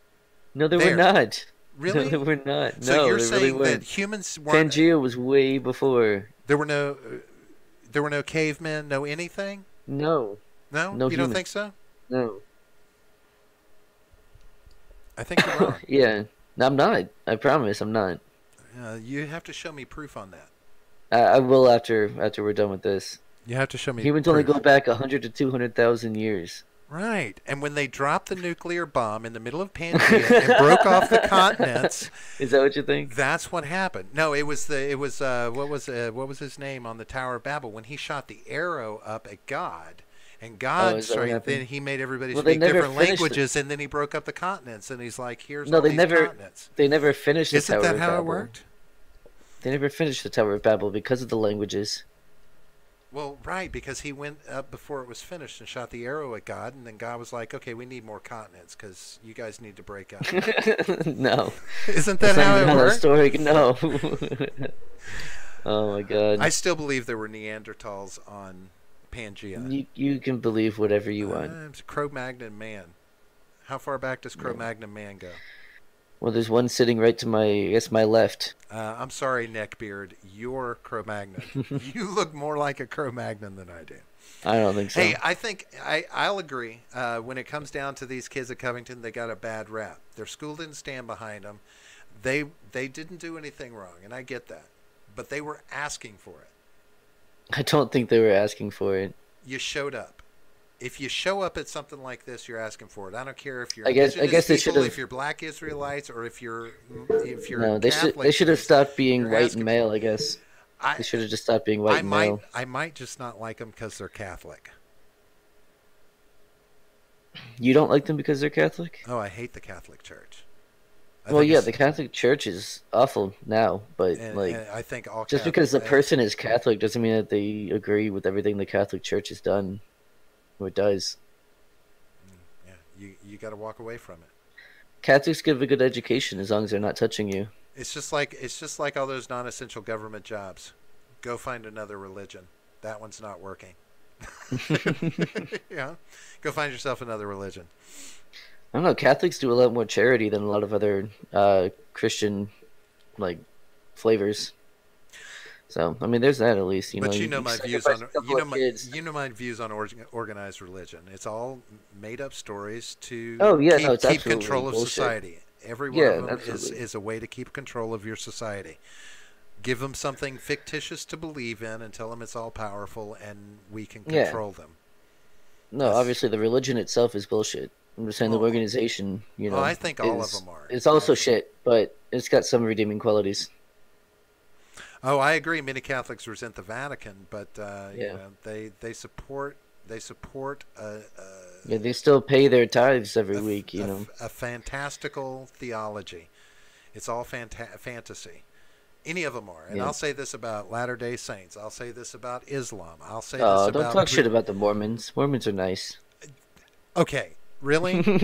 But you know how their religion got started, right? A fucking book was dug up out of the ground. Oh, look, here's this book. You don't believe that? The Catholics let the hate flow through you. Yeah, well, I got a bad taste of Catholics. Do whatever you want all week long. Go to confession on Saturday. Everything is forgiven. Start anew on Sunday. Yeah, I know. We'll have a glass of wine at church, and you can get started on your new week. Hell yeah. I'm down for that part, yeah. And promotes cannibalism, body and blood of Christ. Here we go. That's right. I actually saw something recently. It was about someone did the math on the weight of the communion wafers and the approximate weight of what Jesus would be, and then figured out how many wafers you'd have to eat the entire body of Christ. I forget how many it was, but it was. Seawall says, and without faith, humanity always devolves into gulags and genocide. And I can kind of get behind that, but I understand that. But I don't know. It's having faith in something intangible, completely intangible. I mean, it causes you to do things in the name of something that... Yeah, because, you can also, use faith to justify gulags and genocides. Absolutely. How often have we used faith to justify these things?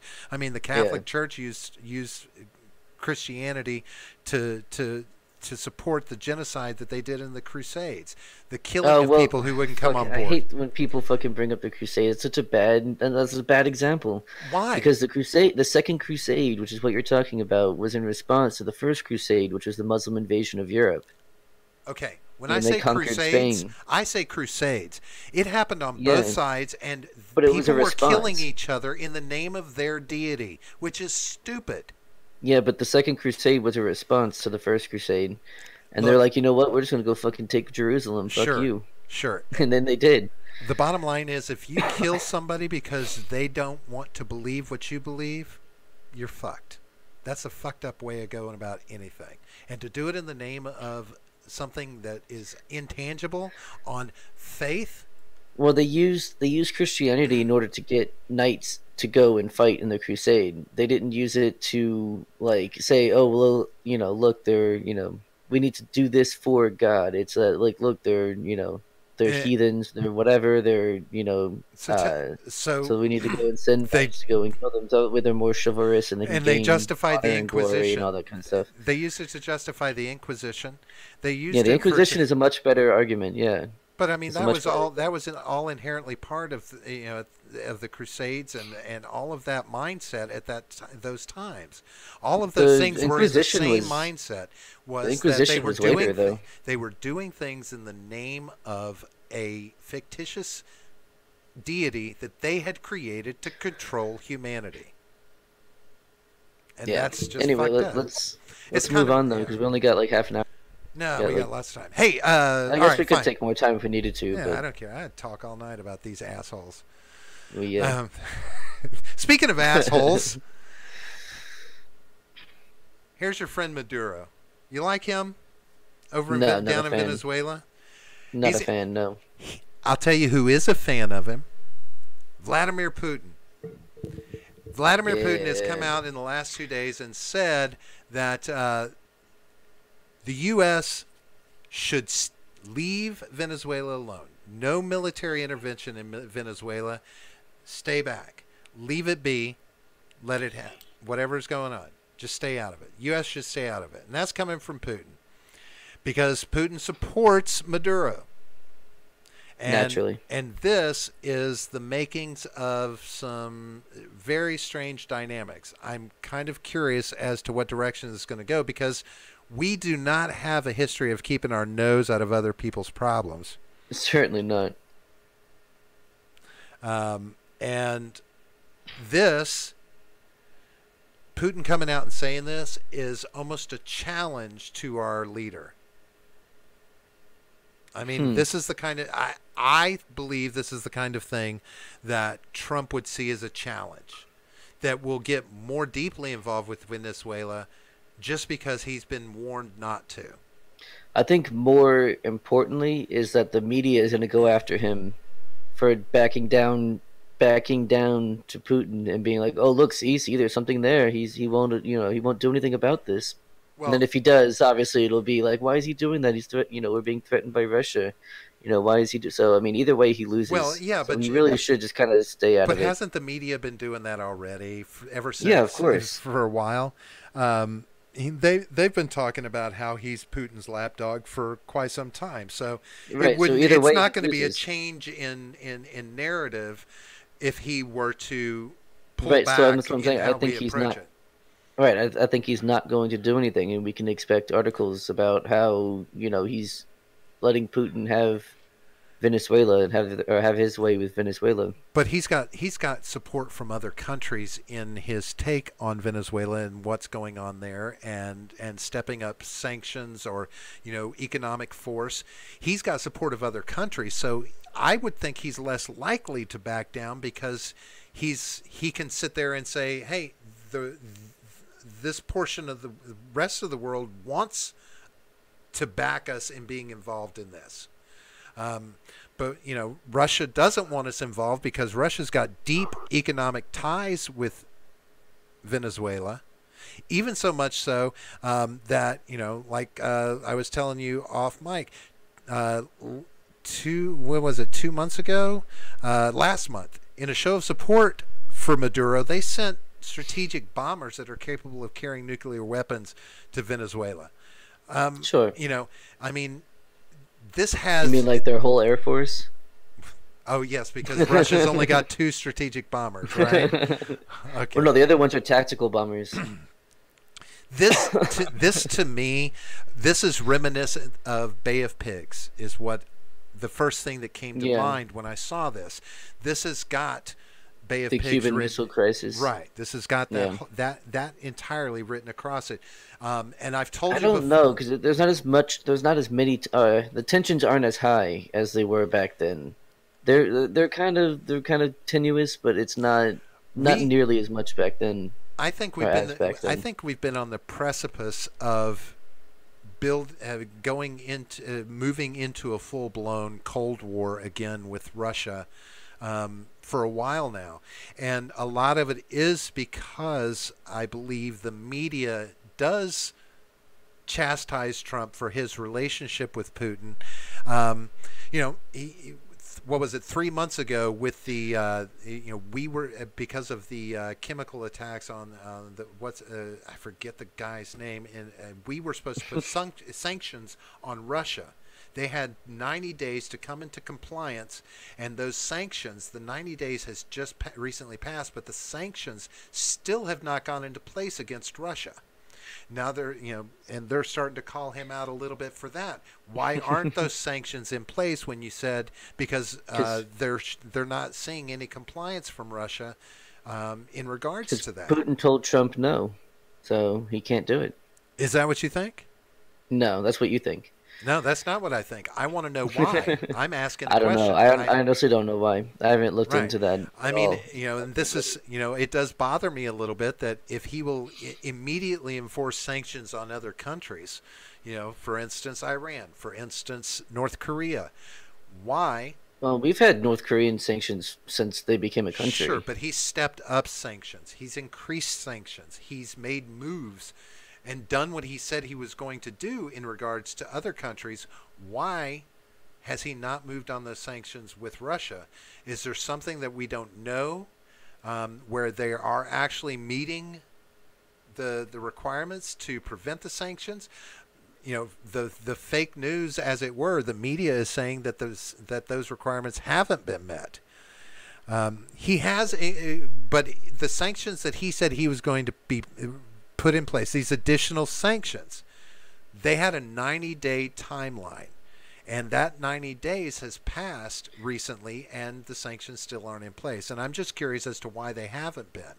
And it looks like Sewell is saying that they have been, that these are additional ones. He's saying these are additional sanctions, right? But, right. So we're supposed to put even more on them? No. These sanctions that we're talking about are more sanctions that were supposed to be put in place because of the acid attacks that happened in Europe that the Russians have been implicated in. And there was a 90-day window that just expired. I forget when it expired, within the last 2 or 3 weeks, maybe at the first of the month. And that's when the sanctions were supposed to go in place if after those 90 days Russia had not come into compliance as they were supposed to.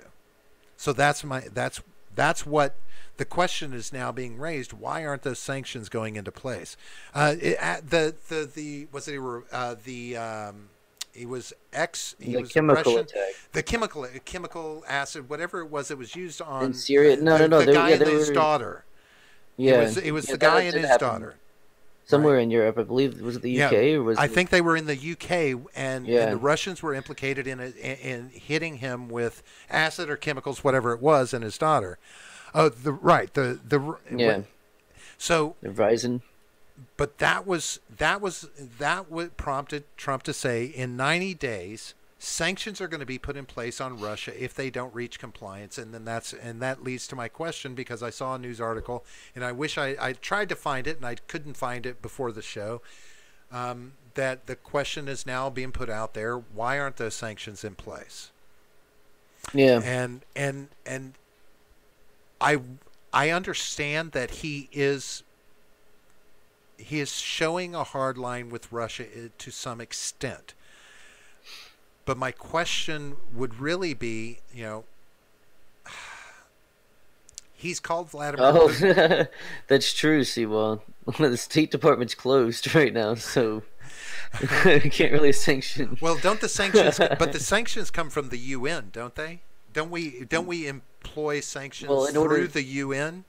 In order for us to say we sanction these people, we have to have the State Department open. So, like, the UN can say, yes, we're sanctioning you, but to actually put that into effect, the State Department has to be open, at least on our part. I don't know if other countries are implementing those, but for this country, they have to go through the State Department first. Okay, so then the government shutdown could... so maybe in the next 3 weeks, it'll happen. We'll see. So that should be something that goes into effect pretty immediately if the government's going to be up for the next 3 weeks. Maybe. I don't know. Okay, so I actually completely forgot about that until you just brought it up. So that could be a watch and wait. I can accept that for now. But this kind of thing, this is the kind of thing where it feels like Putin is either trying to draw an imaginary line in the sand, or he is trying to initiate, I don't know. It's a little bit of a pushing match with Trump. You know, don't you go in there. You know, maybe he's testing Trump, you know, these kind of things, you know, because Trump's response to this kind of thing, I'm a great digger into other people's shit. I'll go in there and do it. And you want to tell me I can't? I'll go do it anyway. Yeah. Well, if you know, Seawall, if Trump has seen intel that Russia wasn't involved, I would hope that he would share that, you know, with the American people. You know, that's the kind of transparency one would hope to expect from our. I mean, who knows? Maybe he tweeted about it and no one said anything.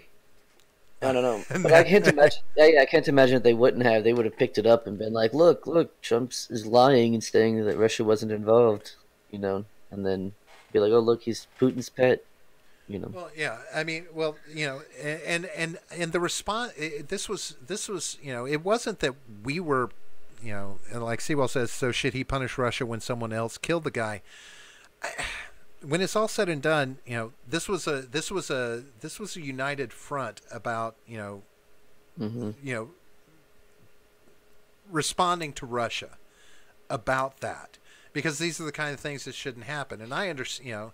I mean, Russia's been getting the short end of the stick, you know, especially with Syria. You know, were they involved in were there gas attacks in Syria?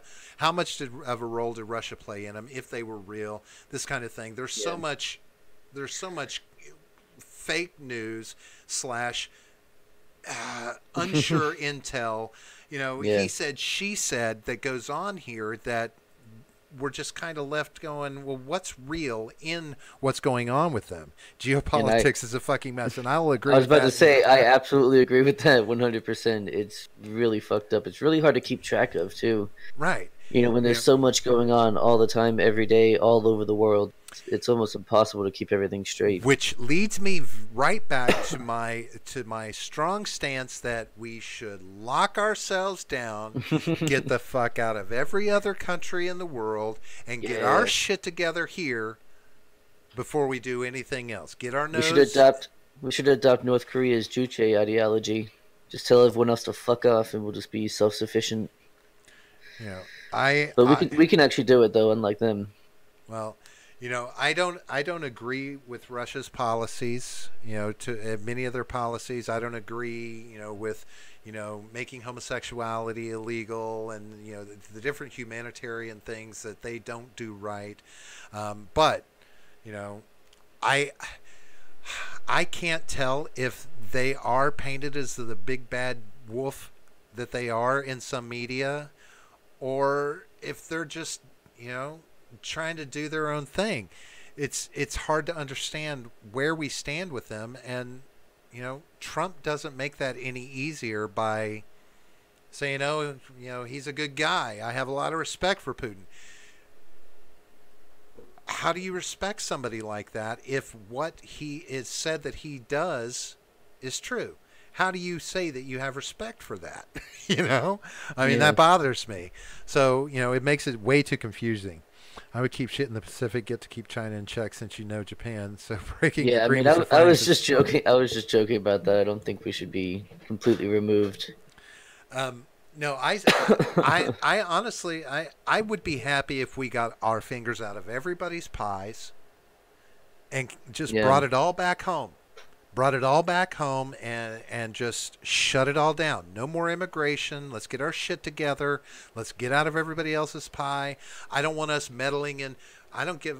We need to stay out of Germany. We need to stay out of the UK. We need to stay out of fucking Africa. We need to stay out of South America. Get the fuck out of any other country that we don't need to be a part. We don't need to be the world's peacekeeper. We don't need to be the world's bully. We don't need to be the world's watchdog. We don't need to be that anymore. Let people take care of themselves, sort it out, and if, for whatever reason, another Hitler rises and wants to take over the fucking world, yes, we can stand in a coalition with the rest of the world and then go over and get involved in shutting some shit down.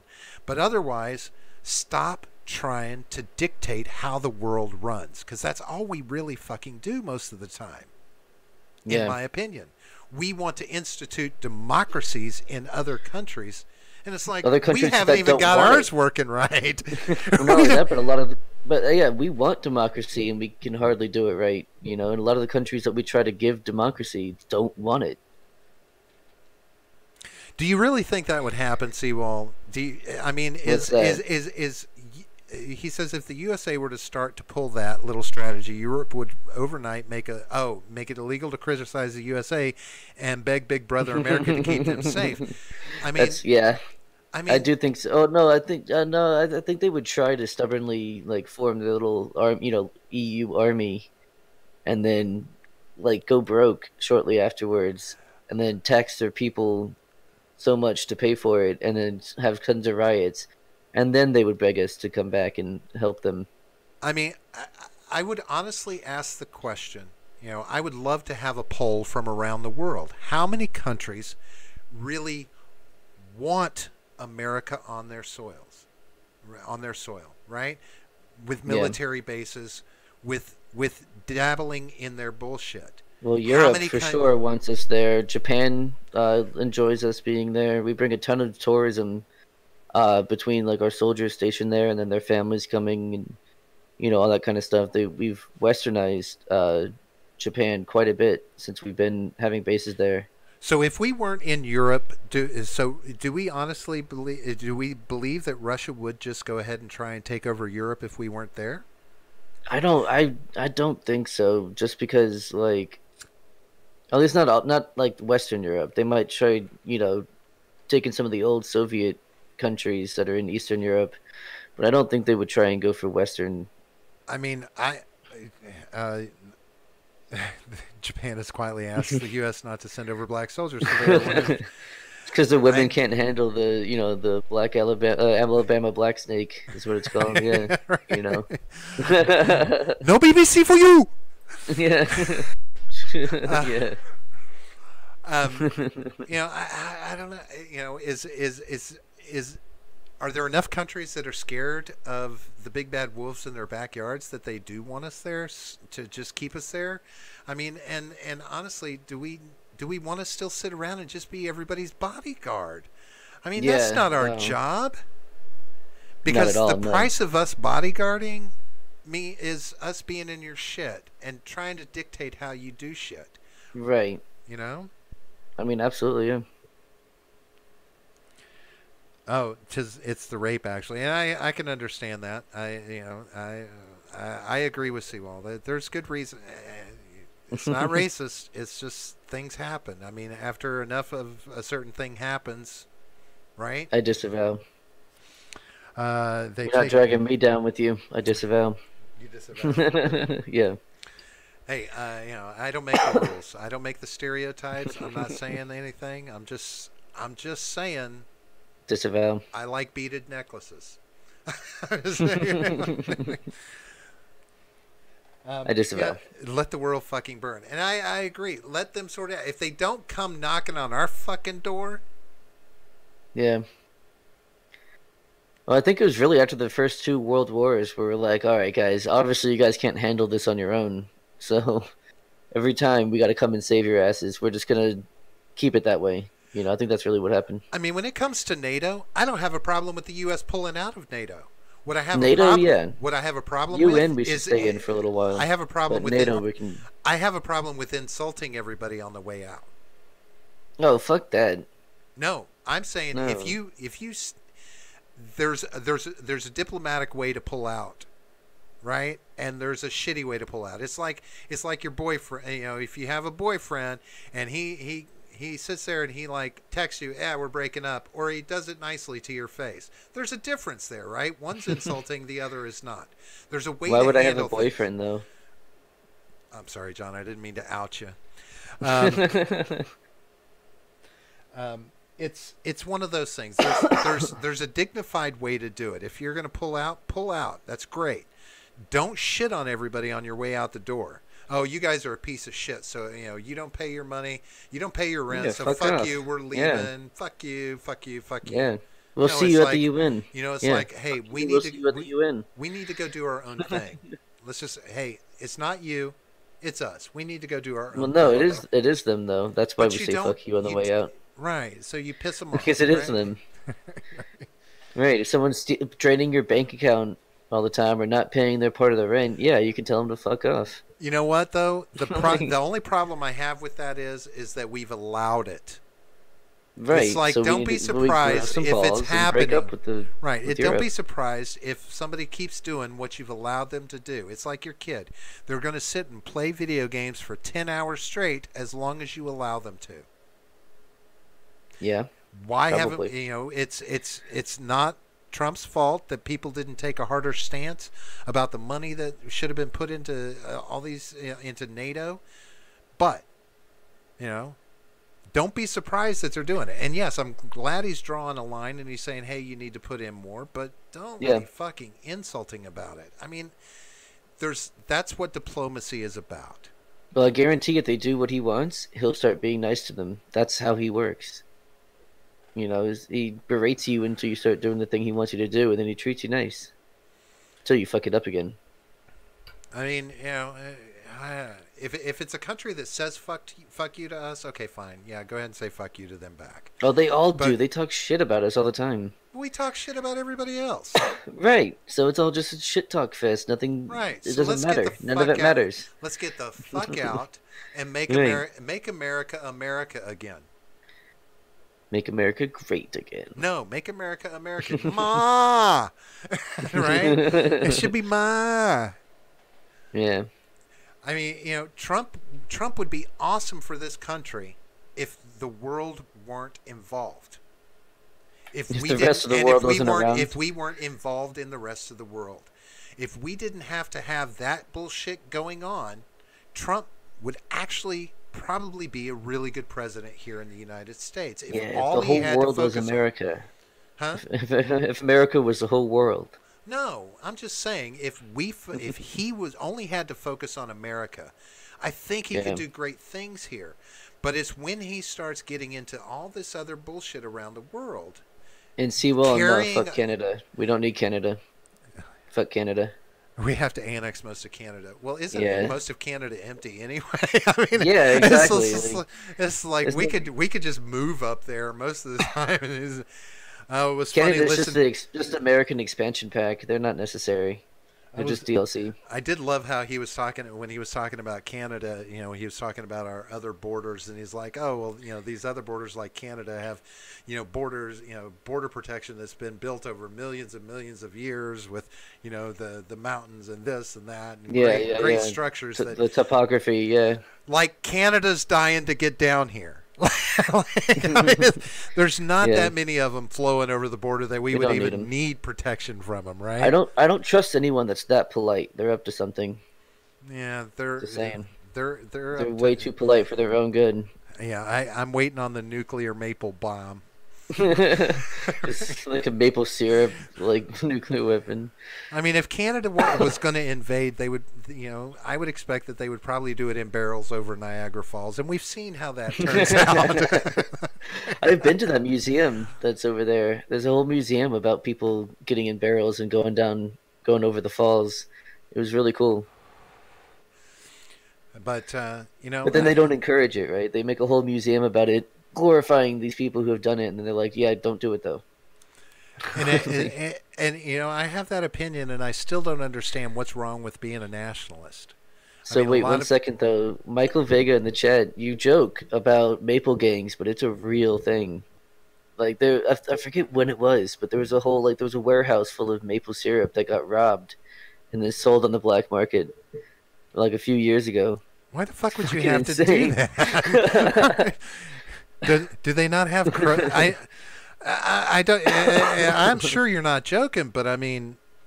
Well, I did mention that. I thought. Or were they using the maple syrup as a way to get to hide the drugs? Canada has two exports, and that's snow and maple syrup. That's it. Do they not have a fucking Kroger? I mean, do we? I don't know. Probably. Don't we get? Can't we make? Don't we make enough of our own maple syrup? Is that not something that we can do here? The spam gangs of Hawaii. I wasn't aware of that. I wasn't aware of that one. That's a good one. Hey, don't knock spam. Okay, Fuck spam. Spam is an amazing meal. I don't care what Spam anybody is says. disgusting. I once owned the cookbook for Spam. There's a cookbook in Hawaii about, I think it's 100 different recipes for Spam, and well, okay, some of them are so fucking fucked. stupid. Save your bones from a rack of lamb and then get some Spam and compress it into this shape and stick the bones in and stick it in an oven and make rack of Spam. I'm like, all right, that's a little rack of Spam. But Michael Vega, no, they have a monopoly on maple syrup up there, and people die over it. Oh, the Spam gangs too. Good stuff. Let's organize that. Yeah, I got to say, man, there's one of my favorite breakfasts is a Spam and egg sandwich. Oh, that's nasty. Now, it can't just be one of these knockoff Spam. It's got to be the real deal. It can't be treat or any of that. It's got to be Spam. Spam, potato, and egg. Real ham. Yes, and use real ham.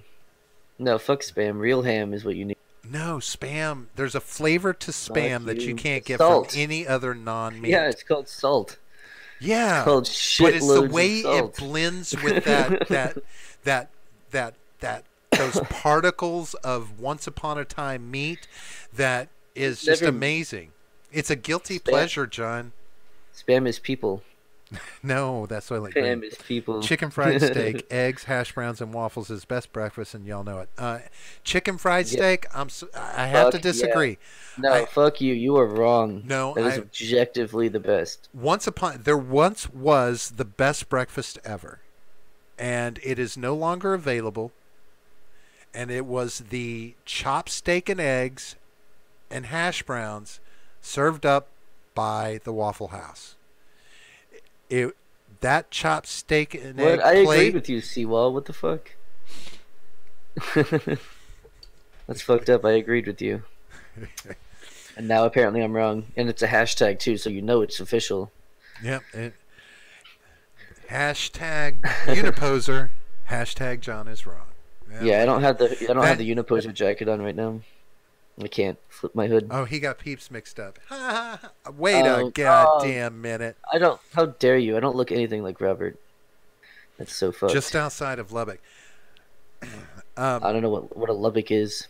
Probably a town. Lubbock, Texas. Is that correct? Lubbock, I don't Texas. Learn your country, John. I've never been to Texas.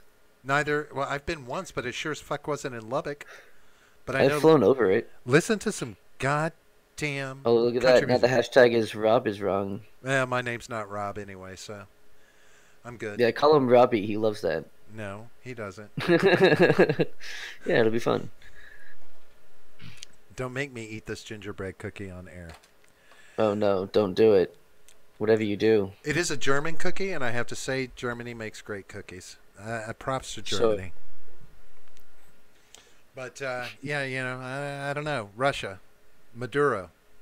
What do you do? So maybe assassinate him. And then say you had nothing to do with it. Which one? Maduro. Hashtag Robert, John is right. Hashtag Robert is always wrong. I like that. I'm always wrong. But I was right about Lubbock. I was right about Lubbock, fucking Texas. You need to have John is always right as well. Because if Robert's always wrong, then obviously I'm always right. See, I have agreement. German bakeries, best bakeries. I have to agree. Yeah, Germans what does he know? The hell I don't know. What does he know? I don't know. Why don't you diss one of our fucking 5 subscribers and find out what does he know? I bet he knows how to unsubscribe. You fuck. No. The unsubscribe button is broken. So. Is it? Yeah. Let's say with the dislike. Out of order. They're both broken. Yeah. So you just got to use the like button. Hey, but I can live with always being wrong. I'm a reactionary, so reactionaries are never right. We're just reacting, you know. Live there for 4 years and visit routinely. Hashtag Seawall is the only one whom is always right. That's too long for Twitter, though, that hashtag. So I'm trying sorry, to I don't think we can count that. I believe. I don't know if whom is being used. I have to remember if that's being used grammatically correct. I think it is, isn't it? Isn't it, though? But he's speaking of himself. Whom? Because when you say whom is always right, that's more like opening a question. Right. It is being user correct. I don't know if I can believe you because you said user instead of use. So, I don't know. I don't know if I can believe you on that. But also, I heard from a hashtag that he's always correct. So, I don't know. I'm getting conflicting information here. Yeah, but we have to factor in self-aggrandization there. Right. I mean, that's a Trumpism right there to do. You know, you self-aggrandize, right? Hashtag doubt Seawall. Very good. Very good. All right, very good. We got factions now in the chat. Oh, that's nice. I love it. I love it. I don't have to be right about anything. Right. Whom should always be used to refer to the object of a verb or preposition. When in doubt, try this simple trick. If you can replace the word with he or she, use who. I. Seawall is the only one. He is always who is always, if you can replace him or her, use whom. So, but none of that could be used in that. Seawall is the only one. He, him is always right. None of that. Yeah, you can't. See, that's why I would have to say Seawall is the only one who is always right. You proved yourself. You done played yourself. You can't replace it with any of those pronouns. See, and now you're trying to tell us what pronoun to use with you. I think that is so stepping on my freedom of speech. That's right. Your goddamn gender politics. Whom should be used to refer to the object of a verb or a preposition?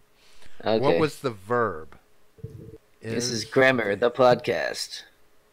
I am the object of the verb in the statement. Yo. Yo. Oh, man. Do we want to move on to another topic, or do we finish it off? The only other topic we were going to talk a little bit about was Buzzfeed, but I mean, it speaks for itself. That's pretty short. We're just like, yeah, Buzzfeed is cancer. Buzzfeed is garbage. Like, can't wait for it to die. That's about all I was really going to say about it. The grammar gap, I like it.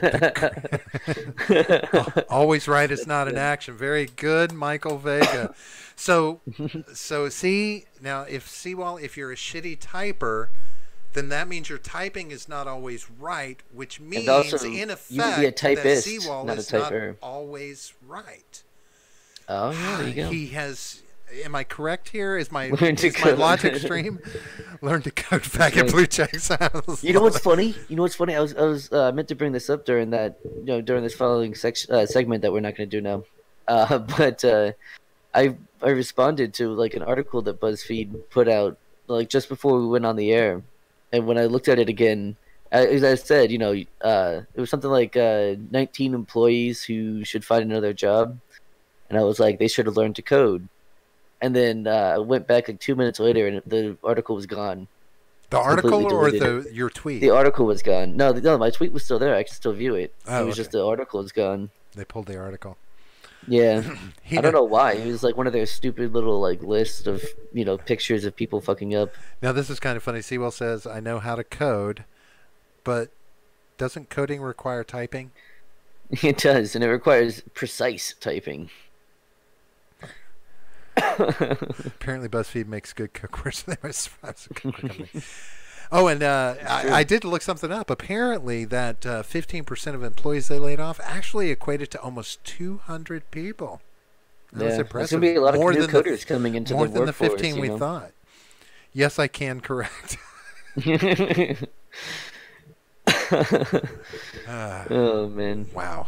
This is, I think we went off on a few. Yeah, we kind of diverged a little bit from our but topic. it's been fun. It's a good episode. I have found out that I am always wrong, and I like that. That's right. I am apparently sometimes right, but not always. Apparently, YouTube chat doesn't allow edits. That is true, and that is true. Yeah, but you can always. It just takes a quick proofread before you hit enter. You can be super noob and do asterisk correction. Yeah, that's true. You could. Yeah. But that always seems kind of like that's like the virgin, fix for it, as opposed to just proofreading like a Chad. I still do it because I'm old school.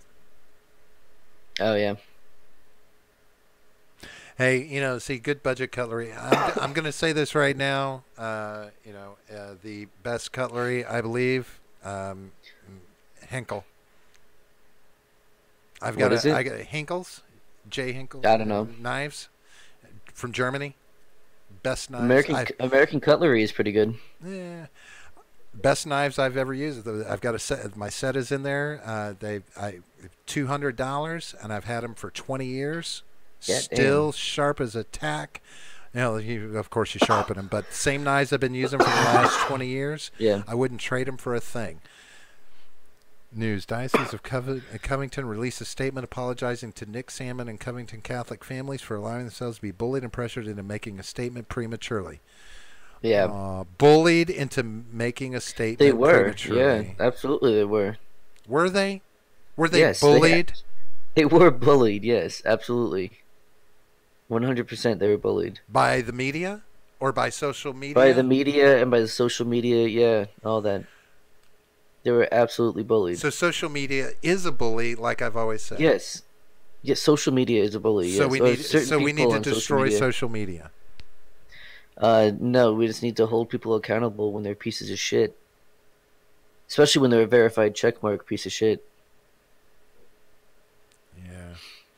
Yeah. Church is standing behind them. Of course they are. Everybody's going to start standing behind them as they realize that But yeah, no, it's not a good thing to not stand behind them. Like Michael Vega was saying, this is a case of actual cyberbullying. People were putting bounties on their lives. People were putting bounties on, like this one chick said, I'll blow whoever punches one of these kids in the face. There were people putting $500 wait. for punching Say that someone again? in the face. Yes. No, what Oh, you just yeah. She said she would blow anybody that punches one of these kids. Oh, Yeah. she was supporting attacking the kids. Yes. But how is that bully? So that bullied the church. No, that didn't bully the church. That's what I'm the kind of saying thing is that was bullying them? Yeah. The backlash. Exactly. Yeah. I still, I don't know if as an organization to let yourself be bullied. It's because ultimately that tells me that that's what's happening in our government with some of the regulations that get put in place because of these social media outcries. Yeah, absolutely. These kind of things. Our government is letting themselves be bullied, and how can they? Because what people don't realize is as soon as you start getting this kind of backlash, is you're going to get thousands and thousands of tweets and emails, and a lot of them are going to be death threats and doxing and all this kind of shit. You're going to get all that within 24 hours. If you don't say anything or do anything within 24 hours, they completely forget about you and it's done. Right. Maybe 48 at the most. But other than that, you should just kind of lay down, kind of cool down and let things die down a little bit. Something else will happen that pisses them off and they'll move on to them, completely forgetting about you. I mean, it's just, you don't ever, first of all, you don't ever apologize. Especially if you didn't do anything wrong. And you never bend the knee. You can't.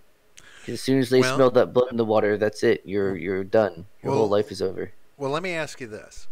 From the standpoint of the church school, if people are threatening the boys because of the supposed slight that they were accused of,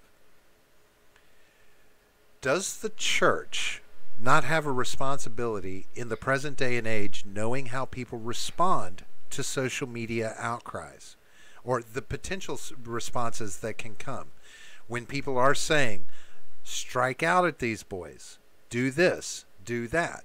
Does the church not have a responsibility to step up in the immediacy and say, we will condemn them, we will handle this, to try and prevent all they had the to say dangerous was things that could happen? All they had to say was we're investigating it. That's it. That's all they should have said. One sentence. If anything at all. If anything at all. Well, no, they don't have a responsibility to do anything. They have a responsibility to protect the safety of those boys. Yeah, but they don't owe anyone on Twitter anything. But from the Catholic Church standpoint, it's always we will handle our problems from within. Sure, there's a problem. We'll handle it from within. That's how they condemn actions, and then we're not talking about the Catholic Church at this point. We're talking about that a school. Is the Catholic Church. I know it is. What I'm saying is we're not talking about the church as an organization. We're talking about one school and one diocese. John, we're talking about one. The church Catholic and Church one diocese. is that organization. They are the Catholic Church. They are all the same. That they follow the same precepts. It is one unified organization across the board. Every Catholic church is all under the same papal umbrella. Oh my God, I know that. What I'm not talking about whether or not the church acts a certain way. What I'm saying is for these kids in this instance, what they need to do is just tell them fuck off. But they not have a responsibility can say, look, we're to investigating protect the boys by No, they don't have. Yes, to protect them, yes, but they don't have a responsibility to explain to you what's going on. They have no responsibility to explain to you, whether or not they're investigating or whether or not they stand behind the kids. There's no responsibility there whatsoever. Absolutely, there is. There is the point. It's like a parent. I know my child did something wrong, but I will take the child and I will handle it.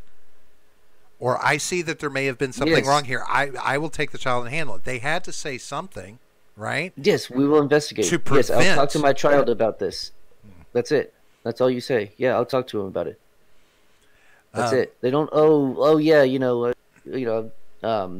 Before you even talk to him, your son did this or your daughter did this. Okay, well here, you take him. Do with him what you will. No, you don't fucking do that. You say, I'm gonna talk to him, see what happened, and that's it. You don't owe them an explanation of what happens in the future. Unfortunately, in this day and age, John, you're guilty until proven innocent. Yeah, I know, and it's unfortunate. So that's what I'm saying. That trend needs to stop. That trend needs to stop. And the Catholic Church is used to being in the wrong these days. They get so much backlash. Yeah, but the Catholic Church itself has nothing to do with this situation. The church runs the school, the John. Vatican has. Have you ever been to a Catholic school? Yes, my mother. The church runs the school. I understand how that works. So every thought what I'm and saying everything is the that Vatican happens has nothing to do with it. This is a church. This is one school. They're dealing with it on their own. The Vatican has nothing to do with it. I think that's where you make the mistake, is thinking that the Catholic organization, the Vatican itself, does not directly have control over every Catholic organization in the world. They are the leadership of every Catholic organization. So, I understand that. Yes, I know. I mean, but what I'm saying, the Vatican would have said the same. They would have had the same response. They wouldn't have responded. They're not going to respond. The Vatican itself is not going to respond to this. They've been responding to every allegation, every situation that's coming up about these, about the pedophiles and all the bullshit that's going on in the churches and the schools around the world. Yes, good. That they need to, respond to. But this particular situation, no, they're not going to, and they shouldn't have to. But they did, through the mouths of the people who run that school. Oh, God. No, the Vatican itself didn't respond, but that doesn't matter. You understand that those are mouthpieces for the Catholic Church. Yes, I understand that. So, in effect, but we're talking about a school. It's not church and school for Catholics are the same thing. Yes, I understand that they are on the same place, and the school and the church are in the same place. That's not what I'm talking about. We're talking past each other at this point. The school is run as a church. They are run under church precepts, not school precepts. It is a church. I know. I know. And that's the problem with the Catholic Church. Yeah, exactly, Midget B. I'm on your side on this. It really is tedious. I don't have to. Because you're not understanding what I'm saying. I understand that you think they shouldn't have said anything, but they had a responsibility to say something. And we're investigating. And who do you think? Could have been 2 words. Who's big enough to not be bullied by social media? Apparently, no one. I mean, everybody's getting doxxed by fake news these days. Yeah. Right? We're all getting suckered into it. I don't think they did anything wrong by responding as the world expects them to. We expect people to respond immediately to these situations before all the facts are laid out. They weren't bullied into it. They were doing what was appropriate. They responded no, they were bullied to it. into it. They received tons of phone calls. If you want to call it bullying, that's fine. That's social outcry. That's outcry. Everybody is going to respond to outcry. You don't have a choice. You don't have a choice in this day and age. And if doing that helps protect those boys and shuts down people trying to threaten these boys until they can get to the bottom of it, or until somebody finally gets to the bottom of it, then they have to do something. Yeah, it didn't, though, did it? Didn't what? Them responding didn't work. Well, even the truth. They got more harassment. No, because and when the truth came out, they doubled down. They've got too many idiots in this fucking country.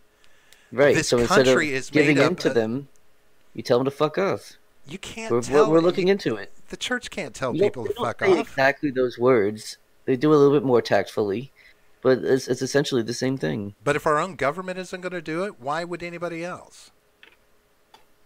Right. Somebody needs to have balls. That's all it takes, a little bit of balls. That's the only reason that it works is because people bend the knee. As soon as you don't, they have nothing. There's nothing they can do unless you give in. Yeah, but that's pretty much how everything is working these days. Yeah, because people keep giving in because they think that they're going to lose their business or lose, whatever, lose support, when in reality they wouldn't.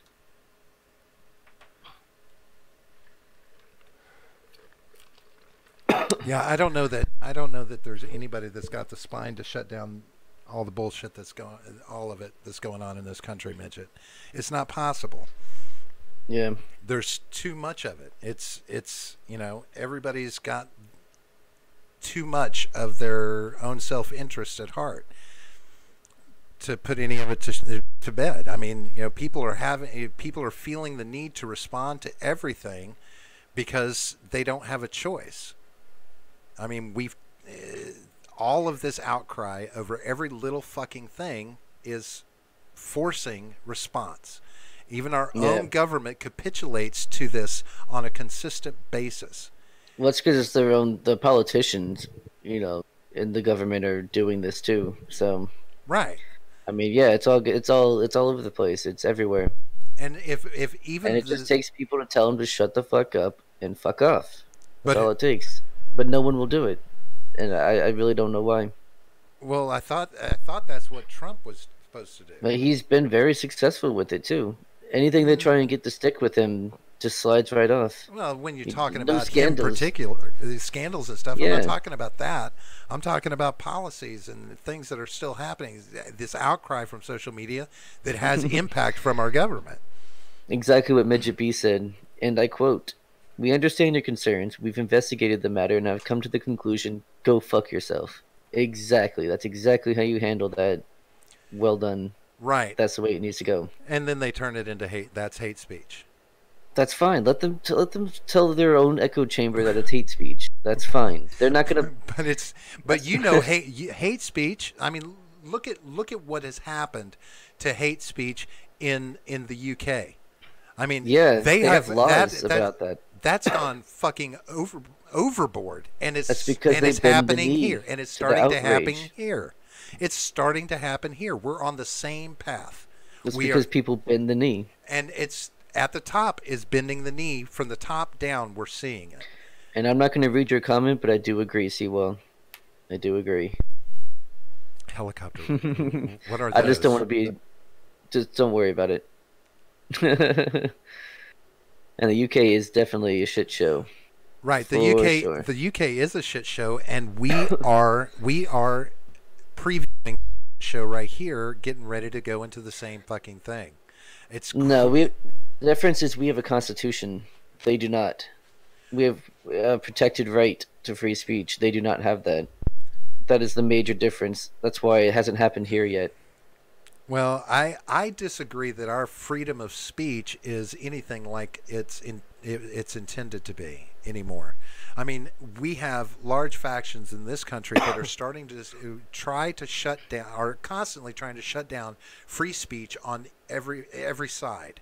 Yeah. And that is their whole push, is to try and shut people down from having free speech. Every side is trying to do it. Yeah, not only that, exactly. The Supreme Court has already ruled that free speech is hate speech is free speech, and it's true. Sure, but So how hard we is have legal precedent, and we have and how hard is legal precedent to overturn? Very hard. Is it? It's extremely difficult. Yes. How hard? Extremely. It could take decades if they try. If they started now, it would be decades before anything would happen. So let's look at so tell me, how long would it take to turn over? Say, let's look at something, Roe versus Wade. Oh yeah. Yeah. No, that's the most current one. How hard is it? Is it going to take decades to overturn that, or does it take one vote? That's not good. Well, it doesn't take one vote. It takes the Supreme Court. Majority of 9 vote of the Supreme Court to overturn. Yeah, but they're not going. Who's looking at it right now? I'm just saying. It's not up for issue. It didn't say it was up for issue. I asked you, how hard is it to turn that over? Right. Well, so first of all, it would have to be brought before them again. Which would take a long time. So it has to. They don't just like wake up one day and it's like, you know what? I feel like repealing Roe versus Wade today, so let's go ahead and vote on that at 11 o'clock, and then we'll go for lunch. That's not how. No, that's not how that works. It has to go from the lower courts that introduce. Somebody just has to bring the case up again. Yeah, but you don't just bring a case up to the Supreme Court. Bring a new case, to the Supreme Court. Right, exactly. So all it takes is somebody to bring a new case, and then it can be overturned. Possibly, but again, you don't just bring a case to the Supreme Court. It's not that easy. But have we had the numbers in the Supreme Court to overturn it? Well, haven't we? Isn't it just? It was. How long has it been since we had a right-leaning Supreme Court? I don't know. I honestly don't. See, that's why I think they should have one person from a third party on the Supreme Court all the time. Yeah, I don't know. But I don't know. I think that this civil war that's brewing is going to make the Constitution. It's going to turn. It's not going to be that kind of civil war. I don't think it's going to be that kind of civil war. You don't. Well, I don't know that it's going to be a revolution, right? I don't think it's going to be a revolution. That's the difference, right? The Civil War is going to go on, but it's going to force stronger police action, as it were. I'll do air quotes, police action from our government when that does begin. That's very possible. And that means more rights are going to be stepped on. It means that rights that are inherent in the Constitution are going to have to be stepped on. Yeah. And that speech is going to be one of the first ones. Because speech is going to be the direction the Civil War takes from the very beginning. It's going to be about social media. That's where it's going to start. That's how actions are going to be organized, is through social media. So, okay, now you can't say these things. You can't organize actions, right? So you can't organize a bombing through social media, and you can't talk about these kind of activities that are going to be the centerpiece of a civil war that goes on in this country. It is going to be a social civil war when it starts. But Steve Wall's got it right there. Guns will be first, speech comes later, because the Second Amendment protects the first. But see, the problem with the difficulty I have with that is that if you try to take guns away first, if you try and do something about guns, that is what's going to kick off the actual revolution that tries to overthrow the government. Speech, well, that they can try and quash, because that will be the momentum through social media that gets things like, let's kill all the Covington boys. Let's organize, But see, that speech is already illegal, and I can't imagine why they don't, like, to incite violence against someone is not protected by the First Amendment. So I don't know why these people have not been brought up on charges. I mean, I know that there's people suing. They're actually, like, lawyers are working pro bono for these kids to sue for defamation and libel. but I don't see why they're not being brought up on charges for inciting violence. That is illegal. And he says that any speech is a call to action, and I agree, it's a call to action. But even Covington is an example of what people can get away with in these calls to action, these incitements to violence, because you cannot stop it. How do you track all these people? But you can hold somebody accountable. Those tweets are out there. And all it takes is someone to report them, which they've been reported to Twitter quite often, and Twitter's like, I mean, whatever, this doesn't violate our TOS. Okay, so if you ban social media accounts, that's not justice. The justice is in you need to bring them up on charges. Right. But and then people will stop inciting violence. How hard is it to troll and never be caught? How hard is it to create fake accounts and not but you be still traceable? have your IP address attached to it. Not if you're running through the bullshit Tor VPNs browsers. Aren't perfect. VPNs aren't perfect either. No, they're not perfect. It's very difficult to hide. So you have to be, like, seriously, you have to be elite 4chan hacksaw in order to, hide effectively, especially from the government. I don't know. I think it's too hard to police. You can't police what goes on through the internet anymore. You really can't. It's become too difficult. It's too easy to you can't proactively to subvert and get around. No, you can't proactively stop, but you can, especially the people who are doing this, though, at least in this case, are verified Twitter check marks. That means that they're verified people. That means that they've shown their ID to Twitter. Twitter knows who they are. Who are they suing, Midget? Who are the Covington kids suing? The media companies that were the actual reporting on them, like a class action against all the different companies. Is that what it would have, or is that pretty sure? Yeah, is that a reverse class action? What is that called when you sue a conglomerate of companies? Well, but it's a collection of people suing at once, as opposed to right. But normally, okay, so I guess it's a class action because, like, when you go against Big Tobacco, you're addressing all the tobacco companies in that class action, right? Right. So, yeah. So they're just suing media as a whole, right? Well, not as a whole, but yeah. But the bottom line, John, is our government, knowing how it works, they will look for a way to proactively stop that kind of hate speech, incitement, call to action, whatever you want to call it. And the way to do that is to quash social media. That's certainly what the left wants, is to... They say they want to stop bullying, but they definitely want to control speech. So let's hope they never get in power again, but I have a feeling they will after Trump. After Trump's second term, obviously. Well, I don't know. Will he get the second term? You said yourself that's the trend. Oh, he's going to get the second term. I will put money. In fact, you know what? We should actually do a bet. We should put money on it. It'll make it interesting. If he'll get the second term? Yeah. It'll make good viewing. Talk shit, What would the bet be? I don't know. We can talk about that off mic if we want, or we can get some. We can get some input from the chat. Maybe the loser has to do full drag for an entire show. Ooh, that could be good. But you would like that, though. I would love to see you shave that fucking beard off and put on a full face of makeup. I swear to God, I would. Ooh, I will shave the beard, but I don't know if I could do the rest. I don't know if I'm into that. Hey, but you think your boy's going to get the second term, so... Yeah, but the thing is, the beard would be a huge thing to begin with, because I've had this beard since I was 17 years old. Michael Vega's on board with full drag. Oh, man. All right. No, you know what? I'm confident. With a full duct taping tuck. Well, how would you know if I'm going to tuck or not? You're going to show. Oh, I have to show? Whichever one of us has to do it, we're going to show that it's been duct taped back. For the full effect. Ooh, that's gonna suck because I don't have to shave my legs. One of us is gonna have to go full trap. Otherwise, it's gonna hurt a lot. Pulling the duct tape off. It's really not. Oh yeah. I've heard it's not that bad. Nope. AVI. What?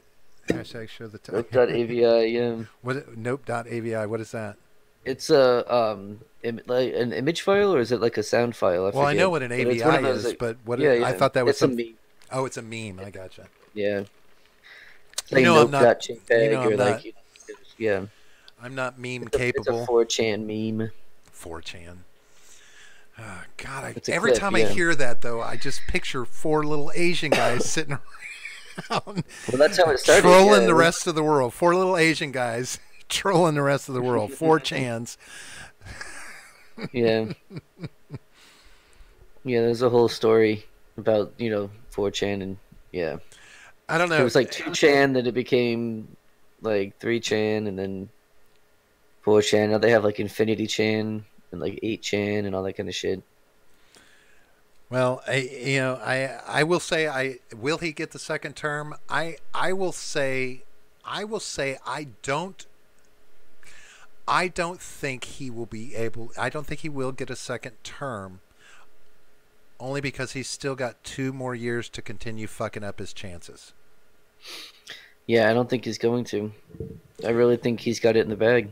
Yeah, this government shutdown has pulled some of his base out of his support group. I mean, there's, Yeah, but he's got him back with this move here. I think he's got him back with this move. I really. Maybe. I mean, he's shown a strong play in this. I get it. He's doing things to get his way. Yes, I am a boomer, in a sense. I'm old. You finally admit it. I'm older. I mean, I grew up with baby boomers, and You're ancient. Well, who was before baby boomers? Because I grew up with my grandparents. Cavemen. Cavemen were. What were they? I forget what they were called, but yeah. They were cavemen. I was brought up with old values that we've lost in this country. Sorry. Yeah, you need to look at the Dem challenger. The Democrats are a shit show right now. I'm waiting to see who all they throw up, if they've got anybody reasonable to throw up, because they're not going to throw up. They may not throw up anybody good. But Trump seems to, with his candidacy move, like taking his campaign and blending it into the RNC to where that is he's kind of locked them out from pulling a Republican candidate to go up against him in the primaries. I think that was a very strategic move on his part. Oh yeah, absolutely. And I can only say that part of that had, yes, it was aggressive and it was smart, but I think part of that was balanced with a little bit of fear that if he didn't, that the Republicans would side with a different candidate if one was presented. Yeah, but who are they going to put up against Trump and for the Republicans, like Lindsey Graham? Would be like, "Hey y'all, I'm Lindsey Graham." I don't know. Like, no, I don't think so. I'm waiting to see if somebody might pull out a Huckleberry. You never know. If there's somebody in the woodworks that we don't know about. I did notice that we've got our first openly gay married man who has announced his candidacy for 2020. So we do have something like that in the running. And as hardcore as the LGBT community push is in this present day, especially with all the SJWs out there, everything that's going on with that community, and that, let's love the LGBTQ community, LGBTQ plus be the alphabet community. Yeah. Someone like that. Not because of policy, not because of anything else, but because of who he is and what he represents. Though that's where someone's going to be a strong candidate. That's what scares me, is somebody that can be a strong candidate based off where we're at from a standpoint of culturally speaking. Because Trump does not speak culturally enough. And so much more can happen in the next 2 years in the culture wars that could really fuel the right candidates. I don't know. We'll have to see. I don't know. I know it's not going to be me. I was going to run, but I was like, I got some skeletons that I don't want coming out, yeah. But I don't know. I'm willing to make that bet. Full drag for an entire show if I lose. I don't know about makeup. John, it's part of drag. But I can do the rest. I guess, whatever. That's fine. Come on. Put your money where your mouth is, John. You would vote for Robert as long as John is the VP? Yeah, see, I wouldn't want to be the president. Sounds like way too much. So I'll totally be VP. You know, I'll just sit in the background and take some stupid cause and try and get people to do it. I don't know, whatever. You know what I think. I said this a long time ago. I don't know if I've ever talked to you about this, but I've always thought that it should be a rule that the president should have his vice president should be from the other party as a requirement. That's how they used to do it. With like they would, the two parties would go. They would, elect one party or the other, and then the opponent, the loser, would become vice president. But that was never required. It was just kind of tradition for a while. Yeah, but that well, yeah, you know. Nowadays, it gets too contentious. They'll just be in the fucking Oval Office duking it out all the time, punching each other for all the shit they said about each other. We need to bring back gentlemanly duel. Right. That keeps people keeps people in step. How many assassins? Make sure you don't offend too many people. I mean, there's just, it's in my opinion, that would be one way to try to maybe helps keep some partisan, some bipartisan angle in the government, but it would also, I don't know, temper our president. Too many problems. I don't know. I could see it could cause some problems, but I think it would temper these, as ideological as our candidates have become, and the directions they go. This, how I hate this whole let's weight everything on my side. It needs to be all Republicans, all Republicans, all Republicans. Everywhere you look, right? Or Democrats, whoever's in charge. I'm just over that. Introduce term limits to Congress and Senate. You and Jay Edgar talked about that. I think it's foolish to not have term limits in every position in Washington, even the Supreme Court. I think there should be limits on that as well. You can't, if you don't have term limits, you're not keeping up with the evolution of your society, of your citizenship. You're just not. I mean, fucking 30 years in Congress, they're not listening to the younger generations. They don't give a fuck as much about the younger generations. They these long terms in Washington just create these old boys clubs. They build these corruptive foundations and then continue working from that. Bring in new blood, break it up. Stop the corruption in Washington with term limits. I think it would, it would fuck lobbyists up. It would kill lobbying money because they would just move on to the next guy. But yes, but you would not have as many you wouldn't have these long-term established relationships. Yeah, where you just pick up a phone and call and go, "Hey Joe, need this thing passed? We'll be sending some lobbying money your way." Blah blah blah. Bye. 30-second phone call and you've got some bill being pushed through. Yeah, I mean they're basically bribing. I mean that's what lobbying money. Seawall supports term limits. Michael Vegas support term limits.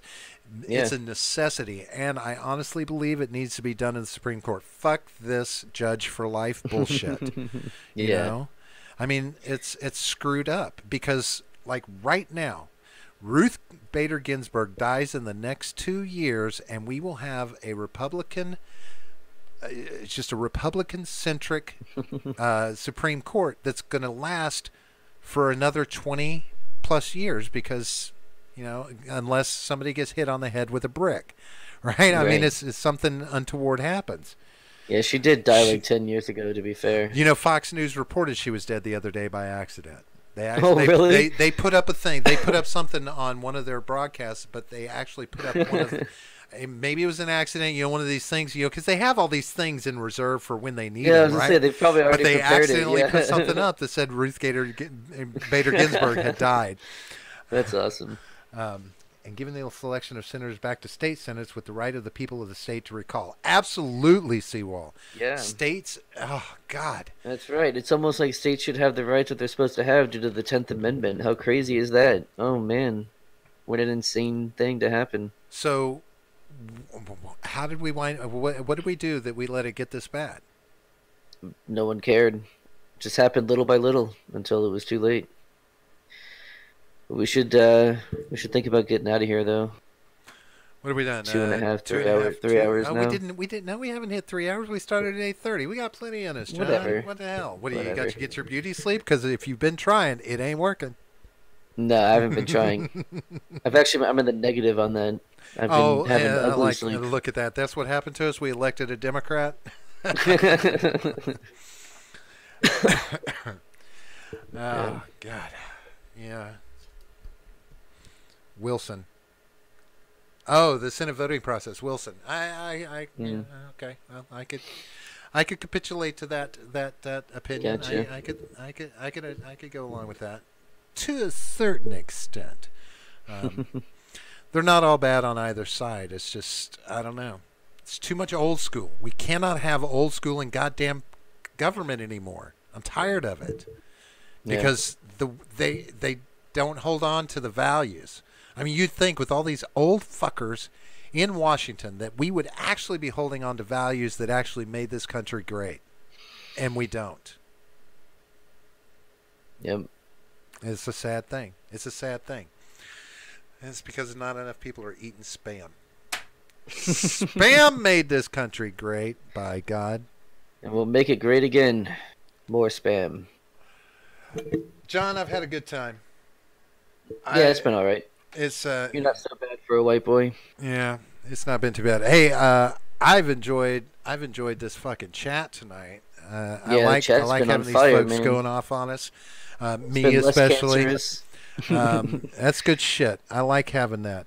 I may not know much about anything, but I know a little of nothing about everything. Yeah. I'm always good for a little bit of education. It's about the conversation, right, John? If we're not having the conversation, we don't get to a solution, and that's where we're at in this country. We're not getting to solutions. Everybody's too busy trying to be heard in their argument. Nobody's wanting to get to the solution. There's answers to these problems if we just do something, right? Sure. You don't agree? No, I do agree. Yeah. Then why don't you get involved? Because I'm trying to end the show. Why? You're such a pussy. I'm trying to. I was wrapping it up. I was wrapping it up. That was me wrapping up. Just giving a. What was his name? It's the longest wrap up I've ever heard. No, it wasn't. It was less than 15 seconds. I was timing it. I was timing it, John. God damn, you're such a punk little bitch. God damn, whatever. Piece of shit.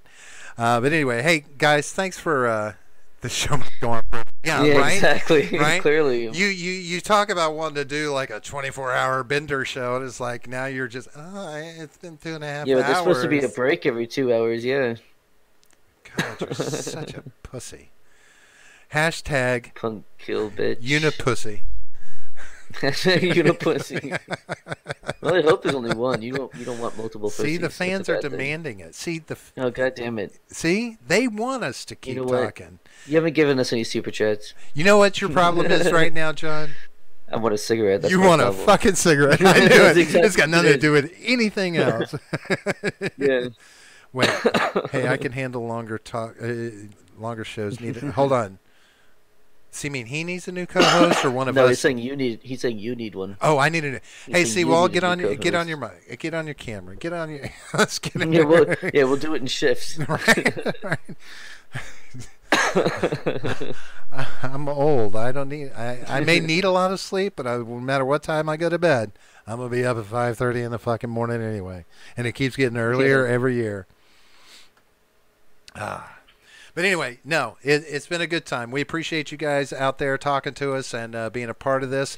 Hey, for anybody who's new and picks this show up after we've done our recording, we're glad to have you. If you like what you're hearing, hit the like button. If you want to keep hearing what you're hearing, hit the subscribe button. And if you really don't like us at all, hit the dislike button all you want, but still hit the subscribe button because we are willing to piss you off twice a week as often as you want us to. Right, John? And if we don't piss them off here, where else can we piss them off? We can piss you off at Twitter pretty fucking good. And we're the Gen Gap P. That's right. Folks, thanks for joining us tonight. Have yourselves a great one, and we will see you on Monday. Peace out, John. Have a good one. Yep, see you guys.